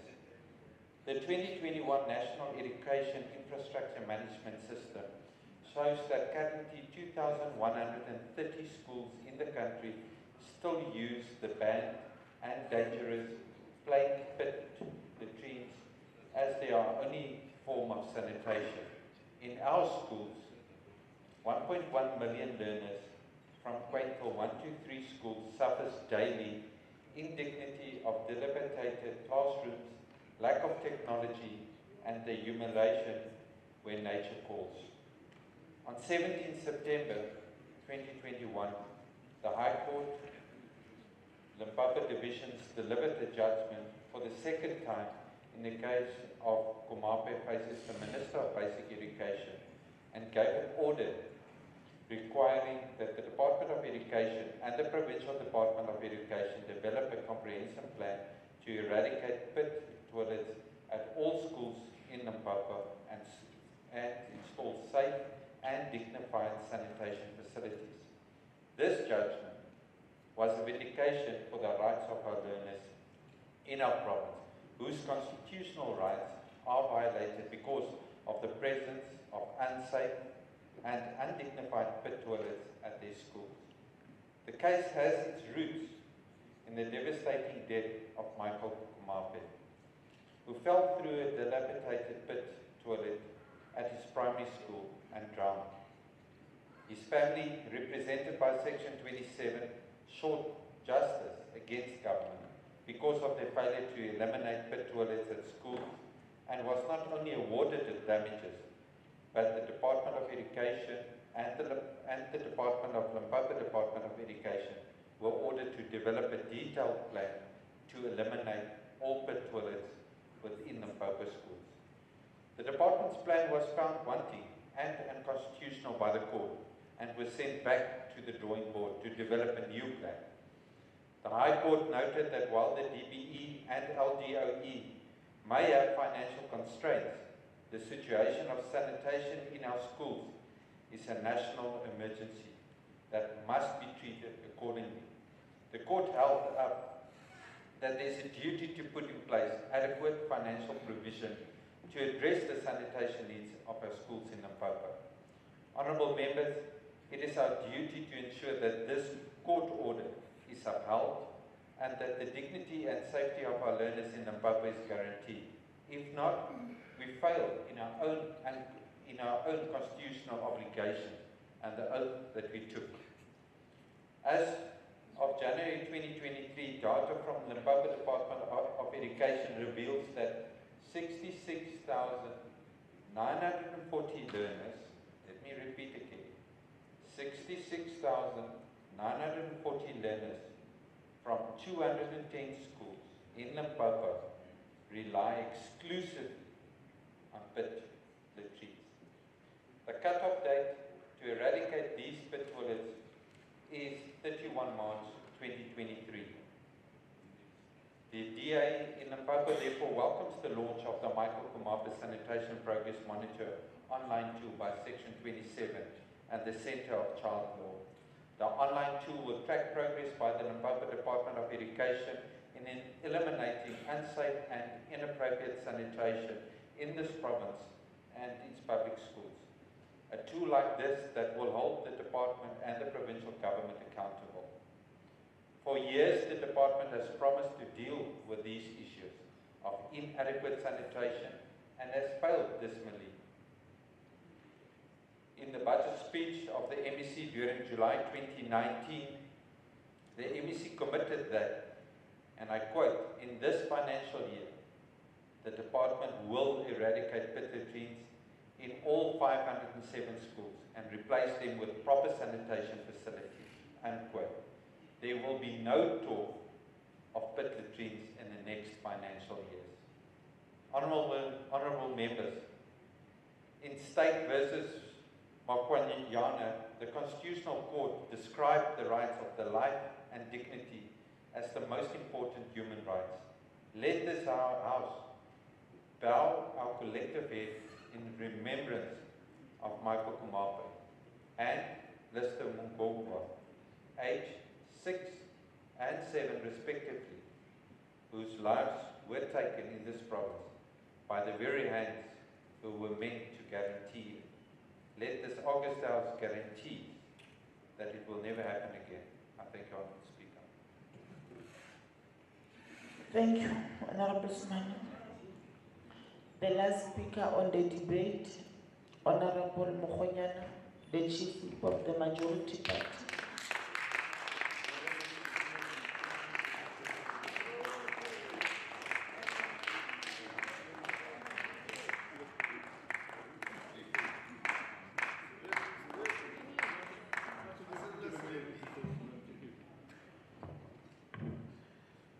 Thank you very much, Honourable Speaker. Honourable Shoka, we have been referred to as the Chief Whip of the Majority Party because we are in majority. That's why we have two speakers. To have two speakers here is and it's not a granted. Thank you very much, Honourable Speaker. Honourable Leader of Government Business, Honourable Deputy Speaker, Honourable Deputy Chief Whip, Honourable members of the Executive present here, and Honourable members of this House, the Leader of the Opposition, Honourable Manaka. That was what was said today. The 21st of March is a painful reminder of a torrid past. That was enjoyed by the majority of the black people in this country towards our attainment of freedom and justice. The Sharpeville massacre and many other painful events are some of the lowlights that this country has traversed through as part of our fight towards attaining our rightful place in the history of this country. Together with many other historical milestones, 21 March 1960 counts as the turning point of this country's fight against an unjust and illegitimate government that had imposed itself against the will of the masses. The massacre of innocent marchers who were tired of laws and policies that subdued them into secondary citizens was what the racist evil apartheid government had to resort to in its attempt to silence a justified cry for an equal society. Because it was a vile system, the only way to sustain the apartheid system was to do it through the barrel of a gun. During the period around 1960 towards the arrest of the Great Volcata, the banning of mass democratic movement structures and the exodus of numerous leadership to exile, the apartheid government was fully aware that its diabolic form of government was unsustainable. It was now even more impossible to ignore or quell the dissenting ideals because it became increasingly obvious that the majority of the people of this country were also drained with the system. There were subsequent events of the nature of onslaught towards our people, but they did little to diffuse the revolutionary tornado that was sweeping throughout the country. Today, Honourable Speaker, we are looking back to the Sharpeville massacre and the June 16 genocide as the inevitable evils that were meant to expose the supremacist government that it is not ruled on the will of the people. Today we are living in an unequal society because of the architects of apartheid, who have purposefully favored themselves with this country's natural resources. The systematic biasness of the means of the economy to a minority grouping was tenaciously tilted towards a tiny grouping of the population, who continue to unashamedly hemorrhage the country's resources. It is for this reason that the ANC-led government is unrelenting in its pursuit of creating a just and classless society, which will evade the unrepenting scourge of unemployment, inequality, and poverty. The ramifications of subjugation were far-reaching, hence some odd 29 years into a democratic state we are still unable to level the playground, despite government's incessant intervention attempts to reverse its ill-gotten gains. Apartheid was not only brutal to our people, but it was evil and hindered their prospects to economic prosperity. We are therefore, Honourable Speaker, unapologetic in our appeal with government to institute progressive economic transformation mechanisms to inject our people from the shackles of poverty. As we jump forward towards 45 this democracy, we do so mindful of the indelible debt that apartheid has caused in the plight of our people. As we celebrate this Freedom Day, we are doing so mindful of apartheid's brutality and its onslaught on the dreams and aspirations of our people. It is on days like this that we are reminded of the gruesome confrontations that we had to deal with to gain recognition in the country of our forebears. We are reminded of the hundreds and thousands of the struggles stalwarts who met their untimely deaths at the prime of their lives because apartheid supremacy could not stand being challenged. We are reminded of how many young people had to resort to go into exile because it became unsafe for them to stay in the country of their birth. It is a stark reminder of how standing up for our own rights and those of our people would have you being sent to jail without trial, disappear into thin air, or be sent a parcel home. As we celebrate this day, we do so mindful of the fact that some amongst us paid the ultimate price for us to bask in the glory of this democracy. As we forge ahead, Honorable Speaker, with our nation-building efforts, we must do so considering of the fact that the martyrs of the Sharpeville and subsequently the Langa massacre were killed for an ideal of a peaceful and just system. We dip our revolutionary banner as we celebrate these great heroes and heroines of our struggle, who, like true soldiers led from the front, stood the course of the war and died on the battlefield. I thank you, Honorable Speaker.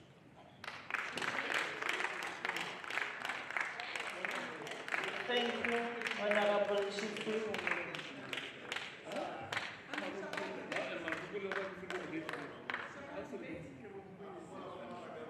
Thank you very much. I think this one.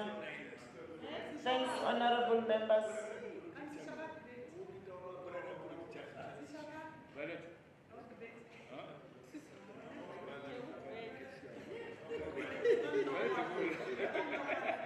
Honorable members, may we proceed with our program? Honorable members, on the 16 March 2023, it was on Tuesday, and we had our own city as legislature, where Honorable Sishoka attached the phrase open quote. What kind of nonsense is this, close quote? While presenting a member statement. And then the Honorable Makupecha wanted to know as to whether the phrase was parliamentary or not. And I then promised this August House that I will go and consult and come back to make a ruling on these utterances.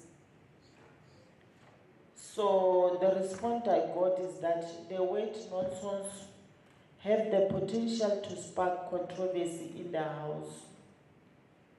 So, as the presiding officer, I therefore urge all honorable members to desist from using controversial phrases such as this one.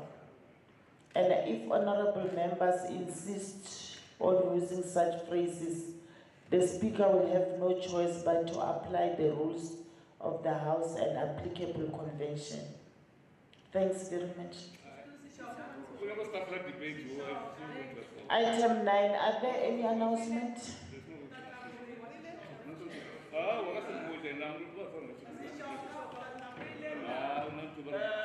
Speaker, Honorable Shogazan, that is why it's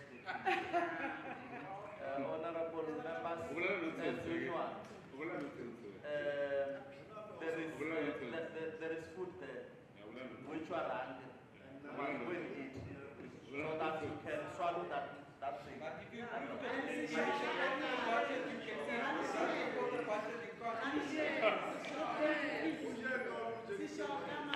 The House, honorable members, the House is adjourned to Thursday, 30 March 2023 at 10 hours in this Limpopo Legislature channel.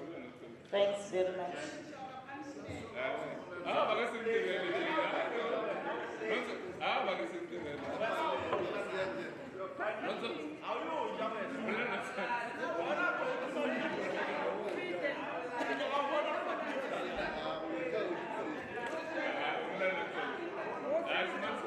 The Honorable Speaker.